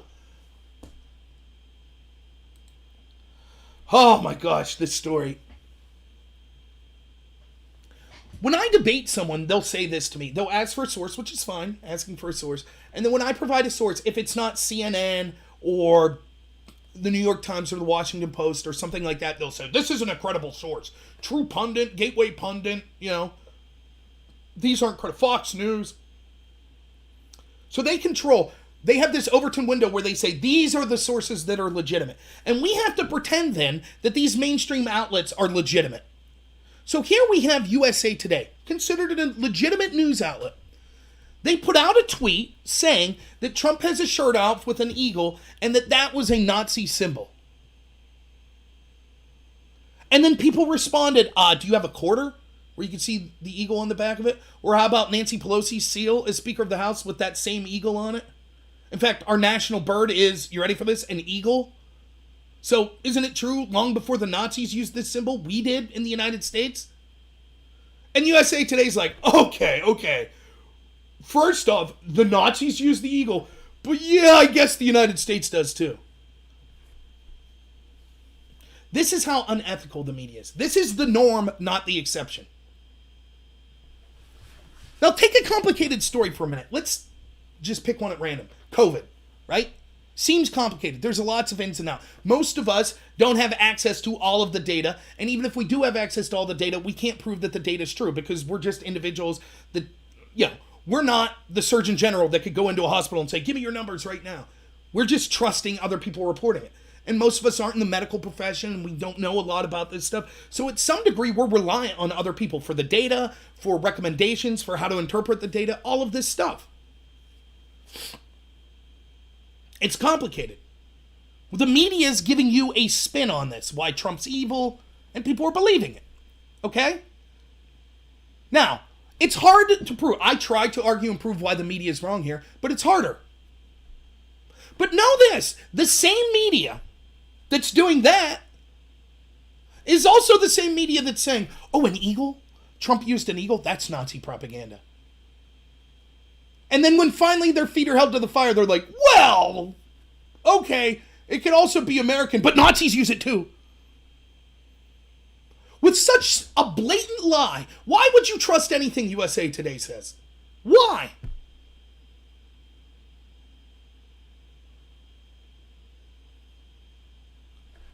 Just another story that just shows their insanity.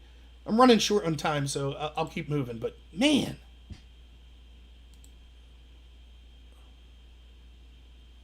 Aaron Rupar, blue checkmark, lefty. This one I will click on. He says, Tucker Carlson's Twitter account is basically unvarnished white supremacy. Here's his 3 most recent tweets. Let's click on it.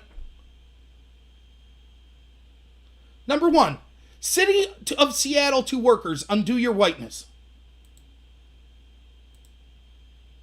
Now remember, this is being called white supremacy. If you watch that Tucker segment, this is undoubtedly true. That's exactly what happened. So the city of Seattle had implicit bias training where it told a bunch of white people that they need to undo what makes them white. That being white is bad, it's evil, it's malicious, and they need to work to undo it.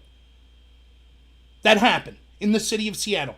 According to Aaron Rupar and many on the left, Tucker Carlson bringing that up is white supremacy. You get that? You are called evil for your skin color if you say, hey, that's messed up to call someone evil for their skin color and say that they need to reject their identity based on their skin color. That's messed up. That's racist, actually. They say, aha, see, you're a racist. Let me repeat that, right? They act in a racist way and say, just based on the color of your skin, you're a bad person who needs to reject your identity. You say, wait a minute, it's racist to say that. And they say, aha, see, you're a racist.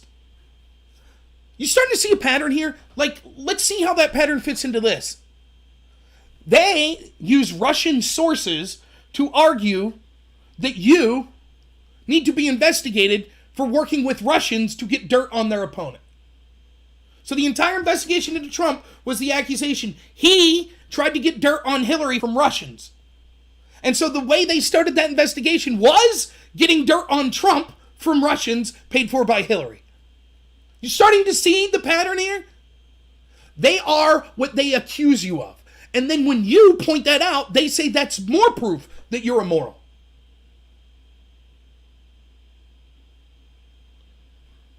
Yeah, Invader Zim, I just covered that, literally just covered it right before you came on here.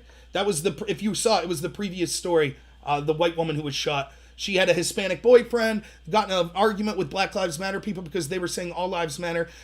Both sides drew guns. They walked away, and then once they walked away, the Black Lives Matter supporters shot and murdered her. Yep. Horrible. And of course, it's not being covered. So that's Tucker's first tweet. That's what was called white supremacy by Aaron Rupar. Going number 2, let's go to the second tweet that's evidence of his white supremacy. You see how slow my computer is? It's terrible. Number 2. Tucker says, we have every right to fight to preserve our nation, heritage, and culture. When vandals like Tammy Duckworth and Ilhan Omar tell us we're not allowed to question their patriotism as they scream about how horrible the country is, we have every right to laugh in their faces. That's undoubtedly true. Tammy Duckworth, for example, said that Trump's Mount Rushmore speech was him defending traitors. The 4 people that he cited specifically that were presidents were the 4 presidents that were on Mount Rushmore. He also then cited a bunch of black Americans and other Americans. Not one Confederate person did he mention. Tammy Duckworth said all the people he mentioned and defended were traitors. For Tucker pointing that out, they tried to cancel him. It's white supremacists to defend George Washington, Thomas Jefferson, Abraham Lincoln, Theodore Roosevelt, Muhammad Ali, all of the other people. That's white supremacy to defend those people. That's what Aaron Rupar's saying here. We shouldn't be able, if you criticize Tammy Duckworth when she says this country's racist, that white people are racist, that defending George Washington's you defending a traitor, if you criticize her, you're engaged in white supremacy. You see how that works? You can't be proud of your culture or the history of this country, or you're a white supremacist. Ridiculous. Number 3, Democrats are pushing the lie that moral value corresponds to skin color. Some races, they tell us, are inherently good. Others are inherently bad. This is the very definition of racism. It's poison. Yes, that's absolutely true.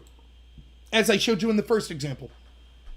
Now, Aaron Rupar, and if you go through that tweet, all of these leftists on there, they're like, oh my God, look at how Tucker's a white supremacist. So basically, Tucker, this is what all three Tucker's tweets said.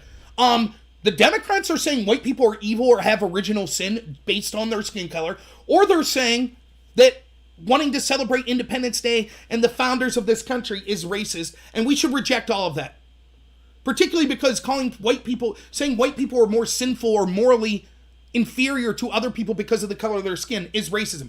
If you look at a group and you judge them based on things like their moral value, based solely on their skin color, that's racism.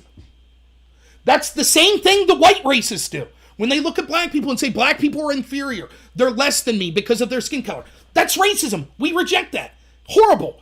But for some reason, everybody rejects those white supremacists. Everyone.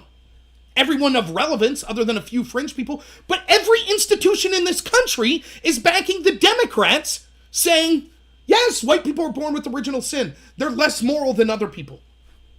And if you bring that, so they get to be racist, and if you point out that racism, you're a racist.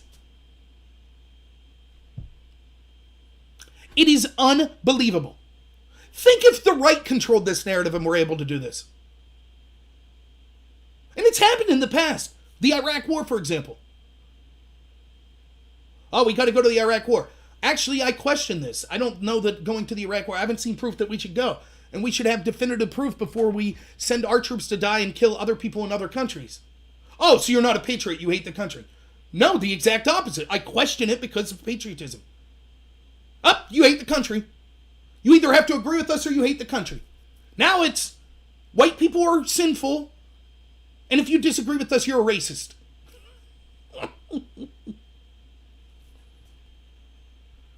It's racism.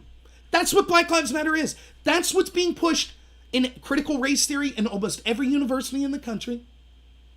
That's what the intersectionals are pushing.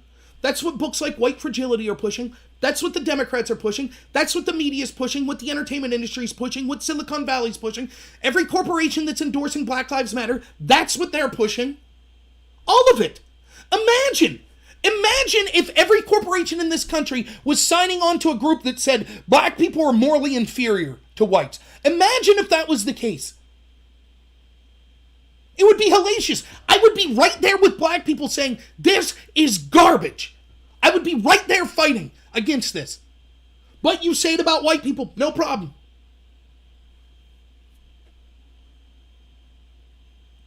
Yeah, that's right, Steve.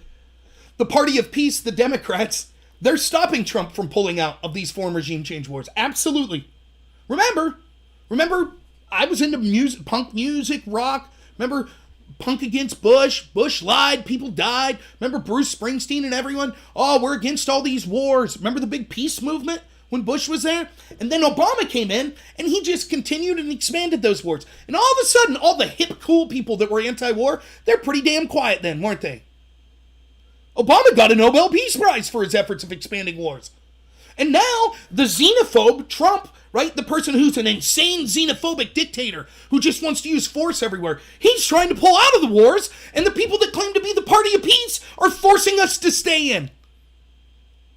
Trump's a crazy xenophobe, but the Democrats see Russians under every bed and want us to go to conflict in Syria and conflict with Russia. But Trump's the xenophobe. It's unbelievable. Every single time, what they accuse you of is what they do. All right, let's see if I have any more. I think I might have one or two more. This was from my debate the other night, so I'm not going to click on the link because, again, my computer sucks. AOC suggests New York City crime surge due to unemployment. Residents who need to shoplift some bread. So, of course, in the debate I had about Black Lives Matter, I was asked to provide evidence that crime's been increasing since the George Floyd protest. And then the first article I found when I provided it, that article I believe was from NPR and said, it could be because people are going out after being locked down from COVID. Of course, that's what NPR is going to say. I just provided the article to show that actually murders are up.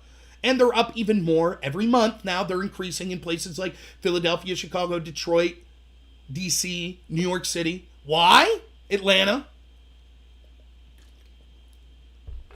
You know why. You know exactly why. When you demoralize cops, when you defund police, when you tell police not to do their job, guess what? Criminals feel the void.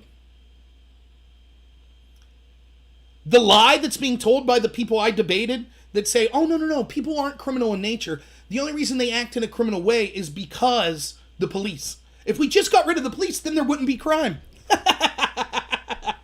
That's what they believe, or at least that's what they're telling you.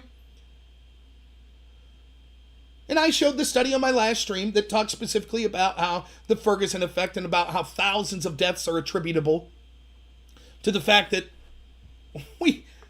when you demoralize police, they say, fine, we're not going to go into these inner city neighborhoods. What's up, Moon Man High? And that's right, Ross. Who in a younger generation in their right mind would ever be a police officer now? But that's all part of the Marxist overthrow. See, they don't have to win legislatively. All they have to do is make it to be impossible to be a cop, and then there's no more police. And then they win.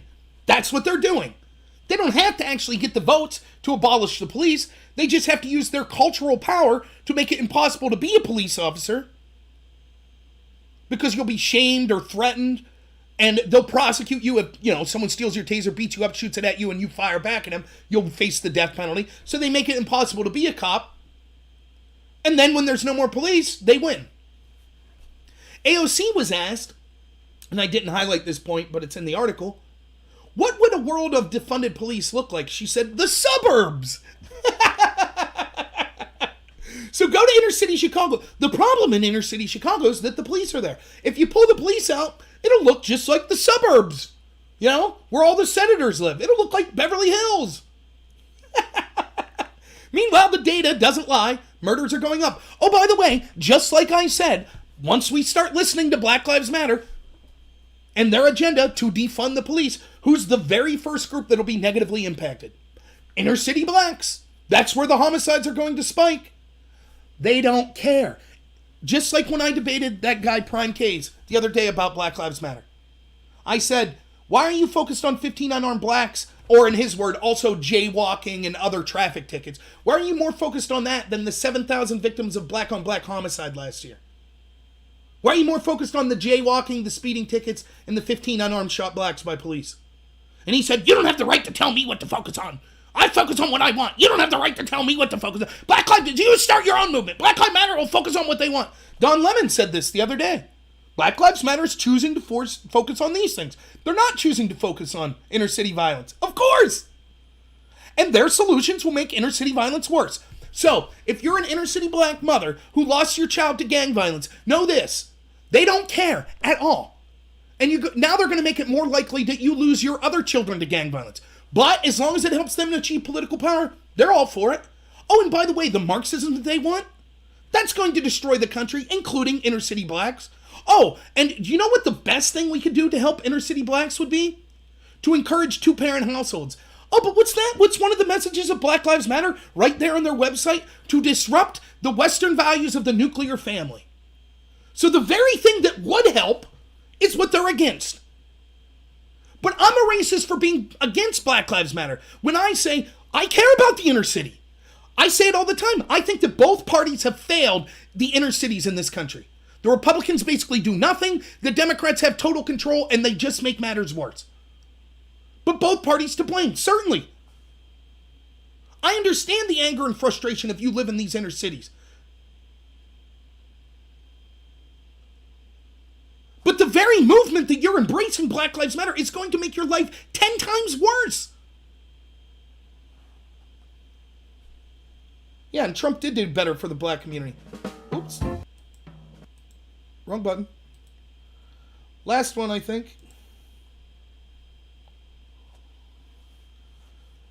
Chicago's mayor blames historic murder rate on lack of federal strategy.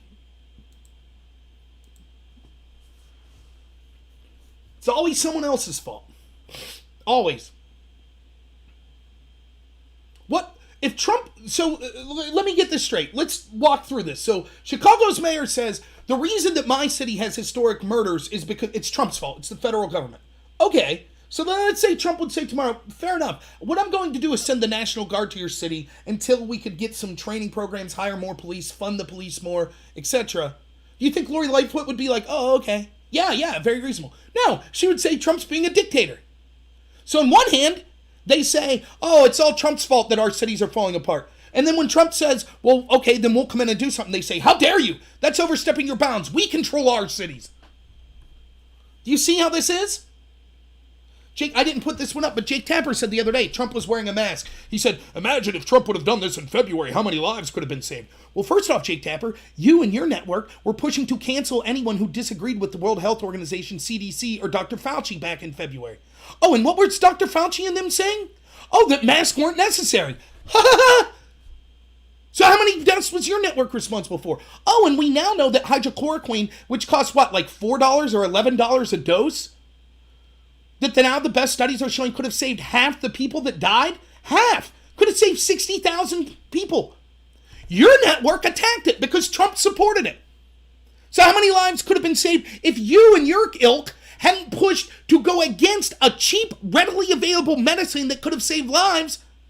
But you pushed against it because you'd rather see people die than give Trump a supposed victory.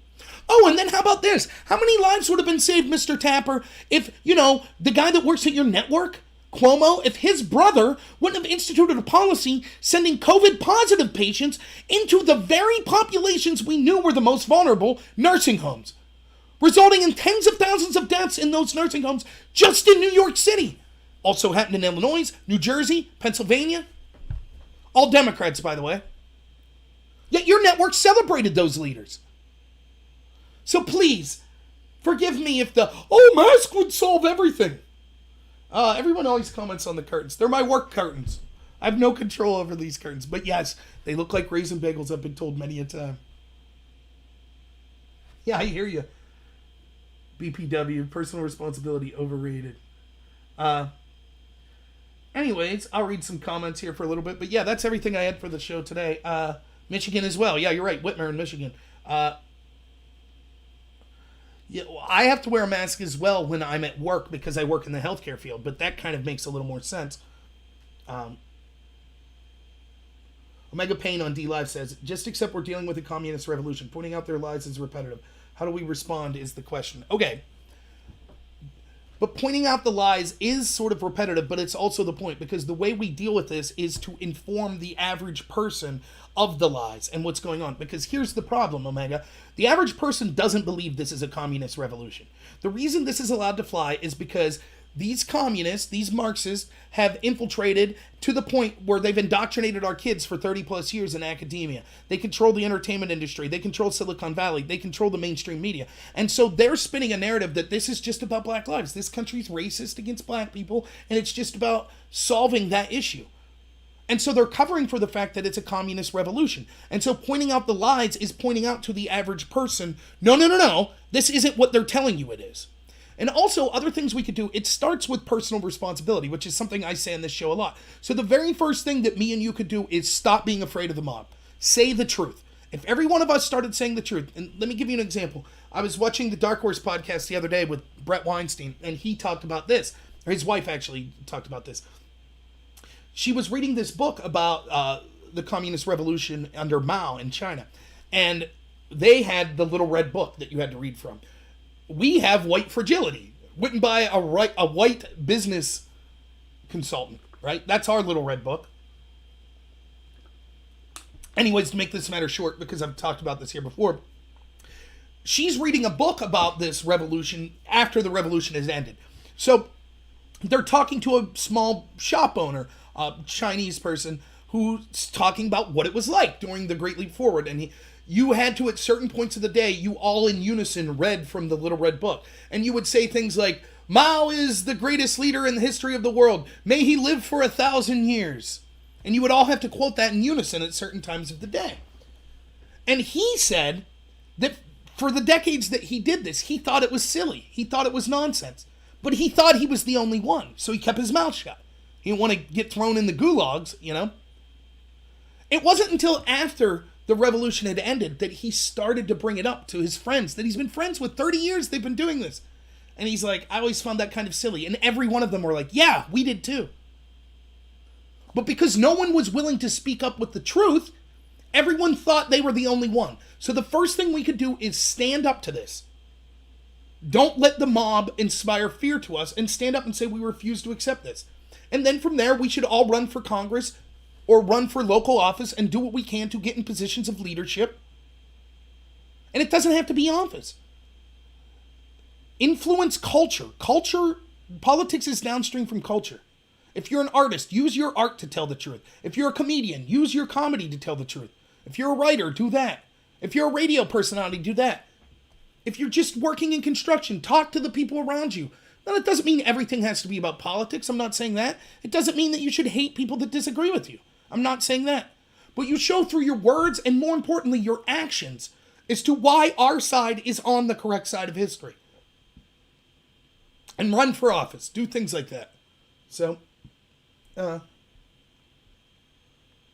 yeah, it is tiresome, though. I'll give you that. Let's see. Did I miss any other comments? Right, Modus. The average person is an NPC. You know, I know it. I see it all the time. I see it with loved ones. I see it with people that are friends of mine. They just repeat stuff. Like, for example, you know, the irony of a lot of this stuff, like, people can't even understand how the positions that they're having, without me, I could agree entirely with someone's positions, and still their positions are counterintuitive. So, for example, let's say you're in rural Pennsylvania like me. Now, here's let's look at the little town that I'm basically from, Clarion. I've grown up in this area my whole life. Went to Clarion University, graduated from there, was a debate coach at Clarion University. Still live around Clarion, Pennsylvania, okay? Small town. Clarion, as a town, its biggest employer now is the university, which is about the smallest state school in the state of Pennsylvania. Its big job before that was a company that was a glass plant. Across the street from that company was a window factory. That's where my dad worked. For years, for over a decade, he worked making windows at this. It closed shop one day. The glass plant closed. Jobs closed over and over. And I'm not even going to make it political. Let's just say in the past 20 years, this part of the world's been dying. And it's not just Clarion. It's all around rural Pennsylvania. I see it. Just the economy dying. I talk to people all the time that are in like manufacturing, own businesses. They're like, people are retiring. We can't get young people that'll do the job. No one's willing to do it. No one wants to work with their hands. We can't find people. And if we can, none of them could pass a urine test. I mean, it's sad, but so the town's dying. And if you grow up here, you're probably poor. Okay? I grew up poor. Despite this town's having marches for Black Lives Matter. This town has people that grew up poor talking about their privilege. Now imagine the type of indoctrination it takes to take poor areas, poor people, and say, you're still privileged. You're privileged. That's how powerful this message is. So I see these people, right? And I see them on Facebook, or I see them in person, and they'll be talking about their white privilege and how everyone's a racist if they vote for Donald Trump or if they are against Black Lives Matter and blah, blah, blah, blah, blah. Okay? So here's the first thing I would say to someone like that. Okay, you're white, right? Yep. And you believe in white privilege? Yep. Okay, give your money up. You own a house? Give it up. Give it up to a person of color. Right? Your privilege allowed you to obtain that house. It allowed you to obtain your material wealth. Give it up. Well, I donate some. Oh, no. That's not what white privilege is about, right? It's not. That's a form of privilege in itself, correct? Admitting that you have privilege and saying, but the way I'll make up for it is giving what I feel. Well, that's a privilege, right? Give it all up. Or at least give it up to the bare minimum that it takes for you to survive. You don't need to own a house to survive. You don't need to own a computer to survive. You don't need to have your fancy car to survive. Give it up. If you're white and you believe that you have white privilege and that you have ill-gotten gains off the back of slavery, and yet you're unwilling to give all of those gains up, you're a monster. You get that, right? See, I don't believe that. I don't believe in this white privilege myth. I don't believe it at all. I don't believe that as a poor person growing up in this country, that somehow I owe everything that I got to slavery. And so that, I don't believe that. So it's not hypocritical for me to say, I'm not going to give up everything I've worked for then. But if you believe that you have white privilege, and you say, yes, I have white privilege, and that's how I've gained all this stuff I got, but I'm not going to give it up, How dare you pretend that you care more about people of color than me then? Because what you're really saying is, yes, this country's racist, and I'm part of that, and I'm happy to be part of it because I got a bunch of stuff because of it. That's what you're really saying. But your virtue signaling is like, oh, I feel bad for black people. Really, give your stuff up. Oh, no, I'm not going to go that far. Then shut your mouth.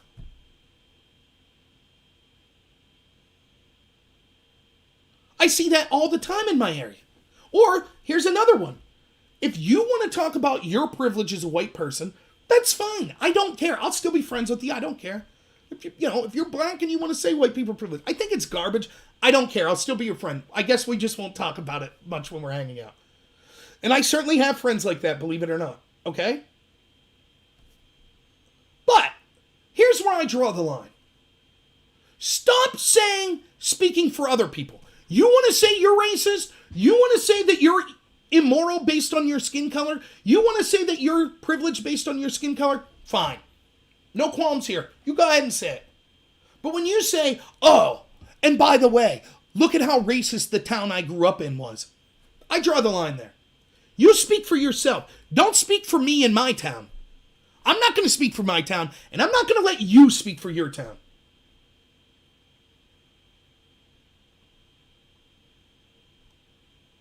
I've seen things in this town that are some of the greatest examples of humanity you'll ever see. I've seen bad things too, don't get me wrong.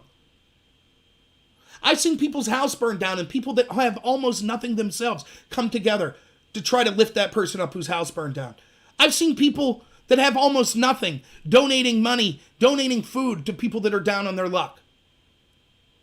I've seen people go out of their ways when they have almost no free time because they're working a job or maybe two to take people to medical appointments. I have to pretend this town's evil now because a bunch of people on Facebook tell me so that we're from here? What was the racism that it was exhibited in this town? A bunch of people saying we don't agree with Black Lives Matter or saying all lives matter. That's the racism. That aggravates me.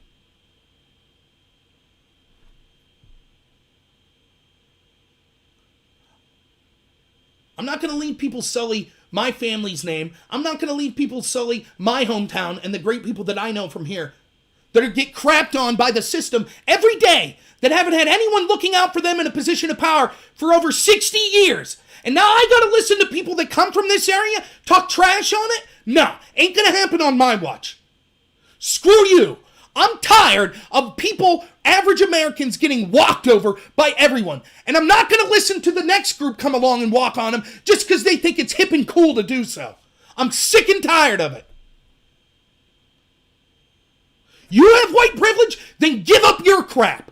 Stop demanding other people do things. So tired of it.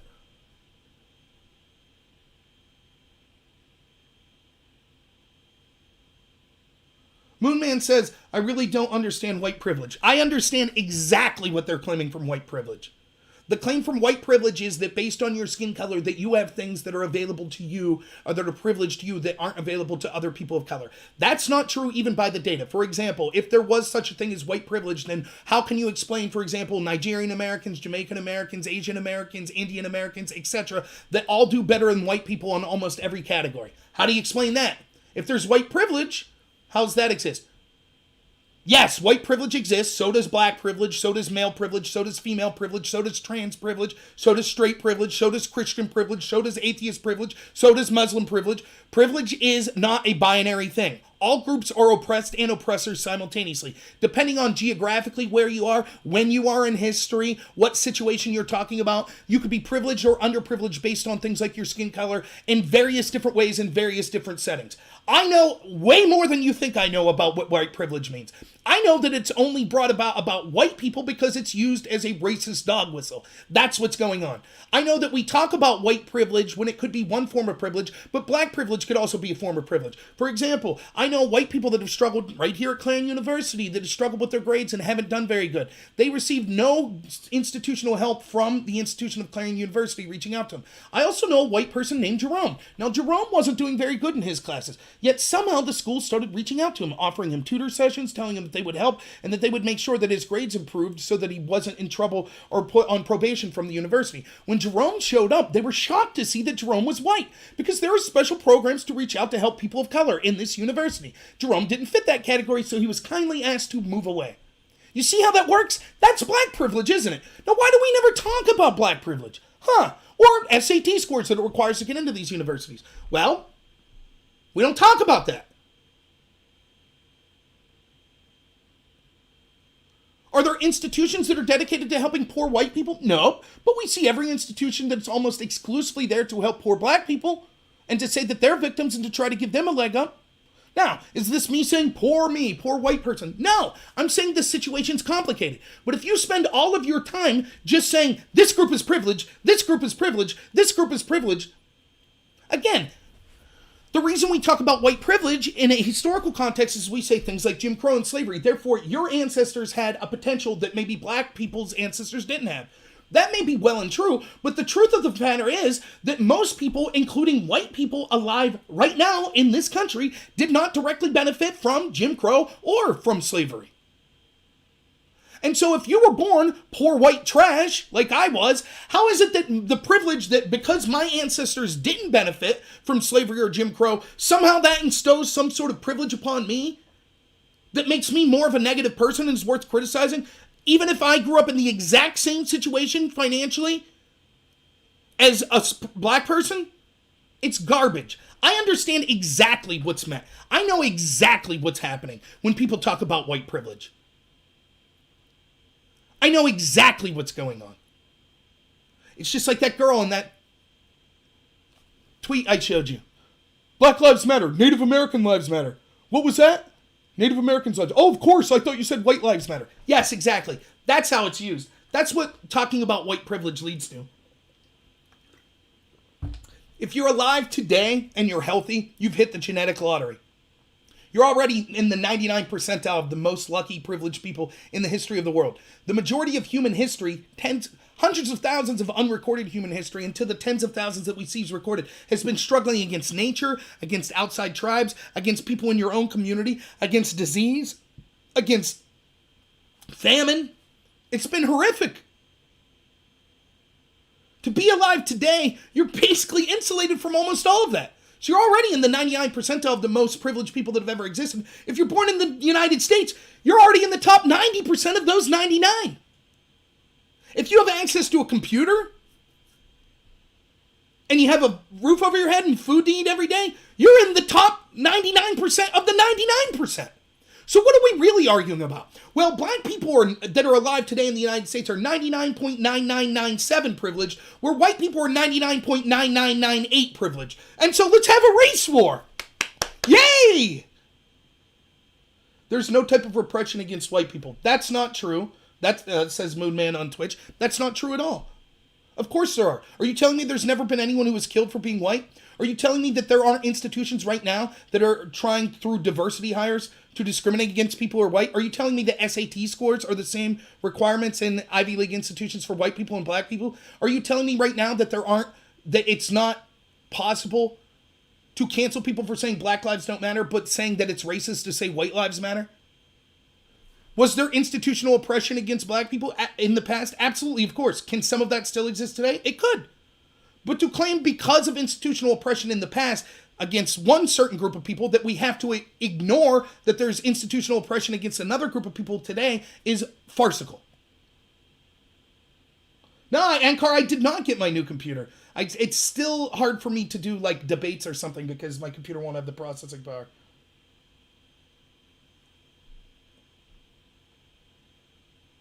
What is happening here?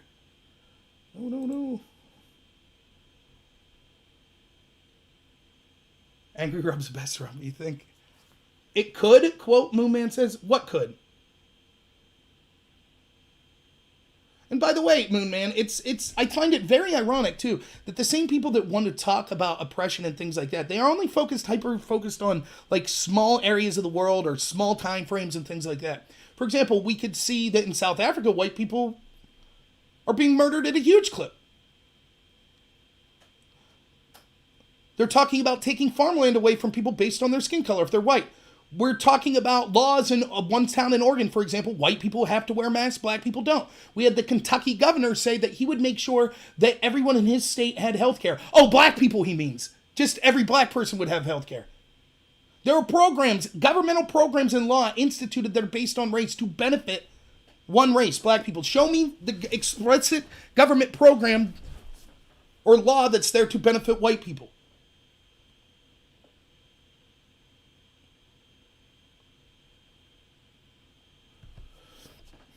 Black people are 48 times, according to the 2018 Bureau of Justice statistics, black people are 48 times more likely to commit a violent crime against a white person than vice versa.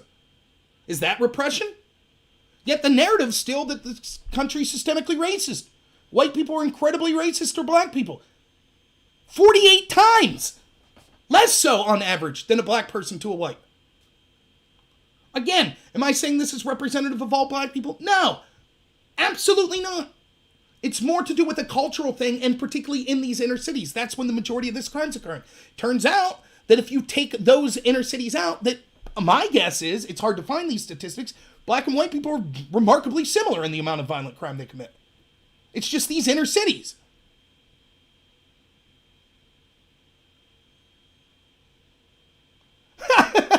Moonman says, how about the amount of black people that die every day because of racism and aren't reported on the news 99% of the time? What are you talking about? They die because of racism? So the number one killer of young black men is other young black men. Is your claim that young black men are killing other young black men because of racism? What sense does that make? The news is hyper-focused on reporting anytime there's a perceived injustice against a black person. I could show you video after video, and the stats back it up, of black people assaulting white people. That's very rarely ever covered by the media. But if one white person supposedly hangs a noose in a garage of a NASCAR racer, we have to send 11 FBI agents to check on it. Where did I get those numbers? The Bureau of Justice statistics. I've done video after video on it. There's a 40-minute video on my channel from 3 weeks ago where I go through the 2018 Bureau of Justice statistics. I know the next response is always, see, here's the thing, Moonman, and I mean no disrespect to you, and I do thank you for watching, but understand that I've had this debate probably 100 times. So yes, the next thing you're going to say is, we can't trust the Bureau of Justice statistics numbers because they're racist. We know, this is the common tactic used. You can only use the data set that you want to use because all other data sets are biased or racist. Okay, then fine, we could go to the National Victimization Survey. Would we agree that most of the time people commit violent crime intra-racially? In other words, white people are more likely to kill whites, blacks are more likely to kill blacks, etc. So the Bureau of Justice statistics shows that about 52% of homicides in 2018 were committed by black men. Right? You say, hey, oh, the racist police, that's why those numbers came up. Okay, then let's leave the perpetrators out of it and go to the National Crime Victimization Survey. Do you think it's also a coincidence that about 52% of homicide victims in 2018 were, drumroll please, black people? So are we to believe that, oh, here's what's happening. Law enforcement is allowing whites from rural America to drive into inner city Chicago to shoot a bunch of young black men to pretend that it's gang violence, leave, and then locking up young black men claiming that it was them that killed them.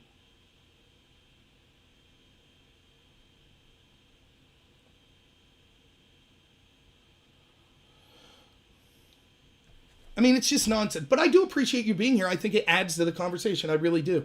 But this idea, I think you're being misled of what white privilege means and the idea that this systemic racism exists in this country to the degree you're saying. Now, could there be still race? Of course there will always be racism. Is there racism directed at black people? Yes, there's racism directed at white people and Asian people and Hispanic people. Is there bigotry directed towards women? Yes, and bigotry directed towards men. Does that mean that all that racism and bigotry is equal? No. But the more we focus on it, the worse it is.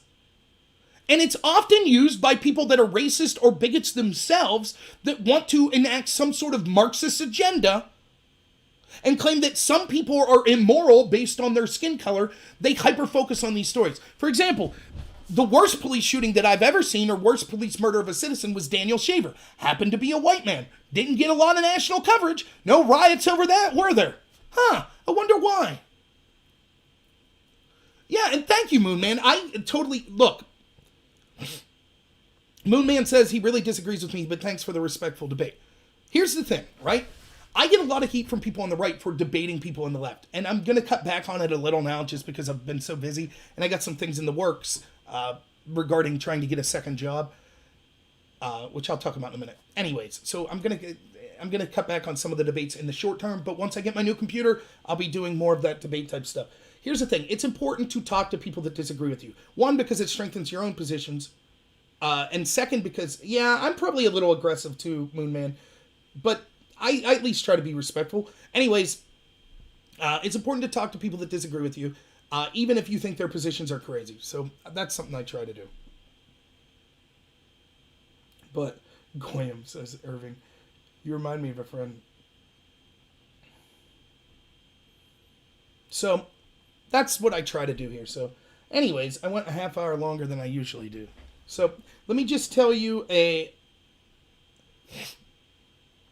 just a couple programming notes. I'm trying to work on getting a second job. For those of you who don't know, I do home health care. So that's me being here block shifts. I start recording when I clock out. That's how I'm able to do these videos while I'm at work. I'm working now. I've cut back, so 65, 67 hours on a regular week I work. But then most weeks I have to do training and stuff on my off days. So I'm usually working. I was working about 100 hours a week. Now I'm working close to probably between 70 and 80 hours a week. I'm trying to get a second job because I have a kid coming along the way. And I'm broke. Thank you, John Gray. I really appreciate it. John Gray says on YouTube he loves my message. By the way, real quick, if you donated to me on D Live or some other platform, I can't see on my restream. So if you do donate on a different platform other than YouTube, please just type in the chat that you donated. And if you're a filthy liar, then I'll call you out. No, I'm just kidding. But I feel bad for particularly people that donate on D Live because I don't see it. Anyways, just real quick to finish this up. So I'm trying to work a lot. I'm trying to get a second job and work it as well. And I'm still committed to doing this channel. And I will be running for Congress in 2022. Thank you, Moon Man. Thanks for the kind words saying you disagree with me, but hope that the best of me and to stay safe. Thank you. It means a lot. It really does. So I am trying to get a second job. Donations are very much appreciated. I also found out I'm going to be a dad for the first time, which is why I'm trying to get a second job right now. Because I understand from people that know more than me that have kids that you never have enough money. So I'm trying my best. And let me just tell you a little about myself. As someone who's a pretty strong endorser of capitalism, just let me tell you a little about my life before I met my wife. I could care less about money. If I had a roof over my head, food to eat, which you can tell I like food, and I was basically a drunk, beer to drink, I didn't care.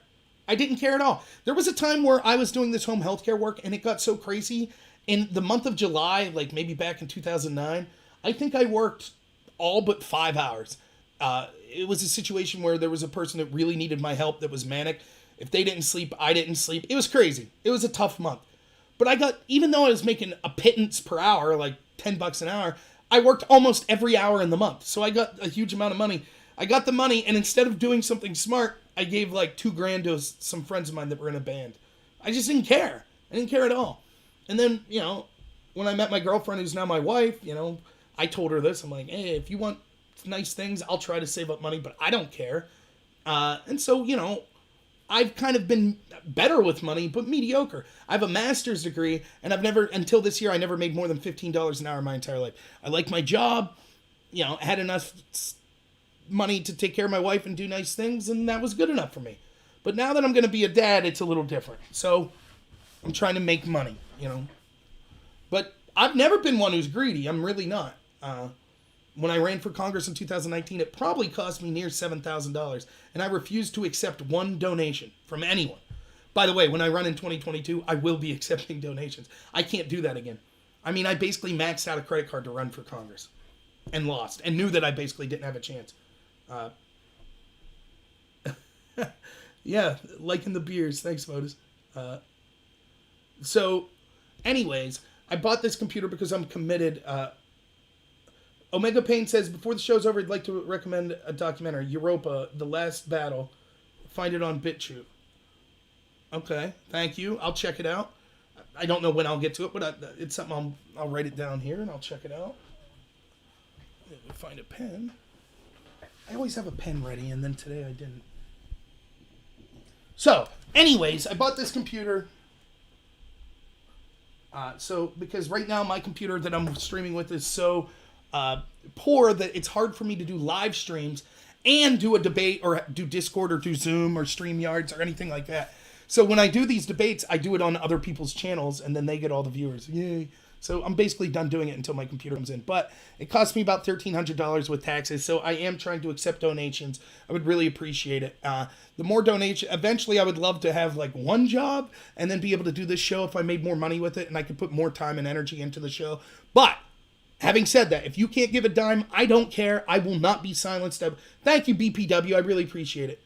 I will not be silenced. I will do this show if I never make one dime, if it costs me money. I will still do this show. It's just the quality will be poor and it'll be less time than I'm able to put into it. So thank you everyone who donates me and thank you to everyone who listens to me. If you want to find ways to donate to me, you could donate like with super chats and things like that. You could, or on DLive, you could give me lemons. I'll put some links up where you can find me on Patreon.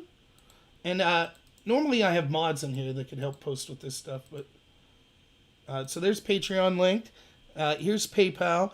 And then the last place I'll put up is, if you prefer to avoid all of these, thank you, Freebird. If you prefer to avoid all these and wanted to support me in some way, I'm going to put my email address, which is just my name, rob.noor@gmail.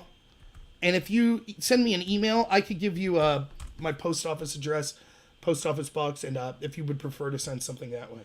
So, yeah. So I really appreciate all that. But like I said, I got another job prospect lined up. I don't know that it'll probably cause me to slow down a little, but I'm committed to doing this show 10:30, Sunday night, Monday night, Tuesday night, Wednesday night. My radio show Saturday. And usually I like to do a stream with one of my friends on Thursdays. Then if I find time, I'll do debates in between those as well. I'm currently working on, thank you, Steve. Thank you.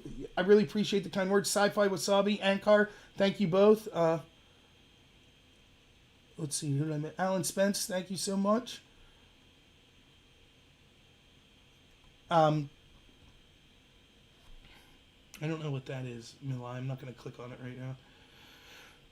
So, but thank you. I'm humbled that any of you listen to me. I really am. Thank you for all of your donations. Joe, are you still on here?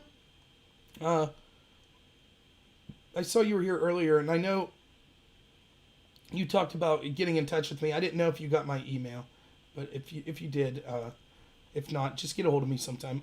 You know where to find me. I'll be here tomorrow night. So, yeah. And by the way, that email, again, it's rob.noor@gmail.com. It's in the chat. If you just want to email me a source or just to say what's up, I can't promise I'll get to you constantly because I get a lot of emails, so sometimes they get lost in the shuffle, but I really will try. And I'm incredibly humbled by any of you. If you want to help my channel out and you don't have money to give, some of the best things you could do is just like and subscribe, share my content, and consider maybe going to follow me on other platforms. So if you're on Twitch, maybe follow me on DLive and follow me on YouTube. And if you're on one of those other platforms doing the same, following me on the other platforms, because you never know, for example, when YouTube's going to boot me out. Even though that's where I have the most of my subscribers. So I'm trying to diversify. Oh, yeah, you posted my channel on a Discord. Thank you so much. And I'll post my Discord link for anyone who wants to join that. So my Discord channel. And normally I have mods in here. I don't know if it's because the time I'm streaming, it's hard. And there's my Discord channel for those of you who want it. And DLive. Most of the time you could find me on any platform. If you type Normal America with Rob Noor or just Normal America, you'll find me if I'm on there. So thank you all so much. Also, I had a great person, Joe, who got in touch with me, who is actually trying to contact Rush Limbaugh to see if I could guest host his show someday. And I would really appreciate that. I think that Rush is awesome. Hello, would I like to partner with the Twerk for Jesus movement? Probably not. Thanks for the offer. So, all right. So I'm about wrapping up. Thank you all so much. I really appreciate it. It's been a great show tonight. I really appreciate all the comments. I'm humbled that anyone would want to listen to me. Really, it does make it worthwhile. And I think that even just the idea that of a community that could come together and listen to someone saying ideas. There's even people on here that were saying they disagreed with me, like Moon Man tonight. I think that's wonderful. I tried. I mean, I get a little snarky and heated. Don't get me wrong, but I try to really be respectful. Oh, I get it. It's a troll there. So yeah. Thank you guys so much. I really appreciate it. I'll be back 10:30 tomorrow night. So check me out then. All right. Thank you so much, everyone. Wait. Let me give out the lemons on D Live right before I leave. One reason to join D Live, if you haven't, I'm trying to get the 300 subscribers there. I would really appreciate it if I can get there, because then I can post my actual short form videos on D Live as well. And on D Live, if you donate to me, I get 100% of the money, as opposed to YouTube or PayPal or Patreon. Oh, thank you, Building, Abaddon, and Jeff. Thank you on D Live for the donations. I really appreciate it. So, distributing rewards. I'm opening the safe. Sorry, man. Milai. Oh, my goodness, man. I thought you were being cryptic, Milai. Like, I was like, open the safe? What are you talking about? You mean the treasure chest, though? I get it now. I thought open the safe was like some Q thing that I was unaware of or something. It's like, what does open the safe mean? I get it. I'm sorry. Yeah, you're right. I'm opening. Let's see who wins. Congrats to Freebird, Phil, Omega Pain, Milai, and Basin Bear. Congrats, everyone, for winning some lemons. You guys are the best. I really appreciate it. So, all right, I'll be back tomorrow night. Thanks, everyone, for the donations. Thanks, everyone, for the support. I'll be back here 10:30 tomorrow night. As always, stay safe and have a good one.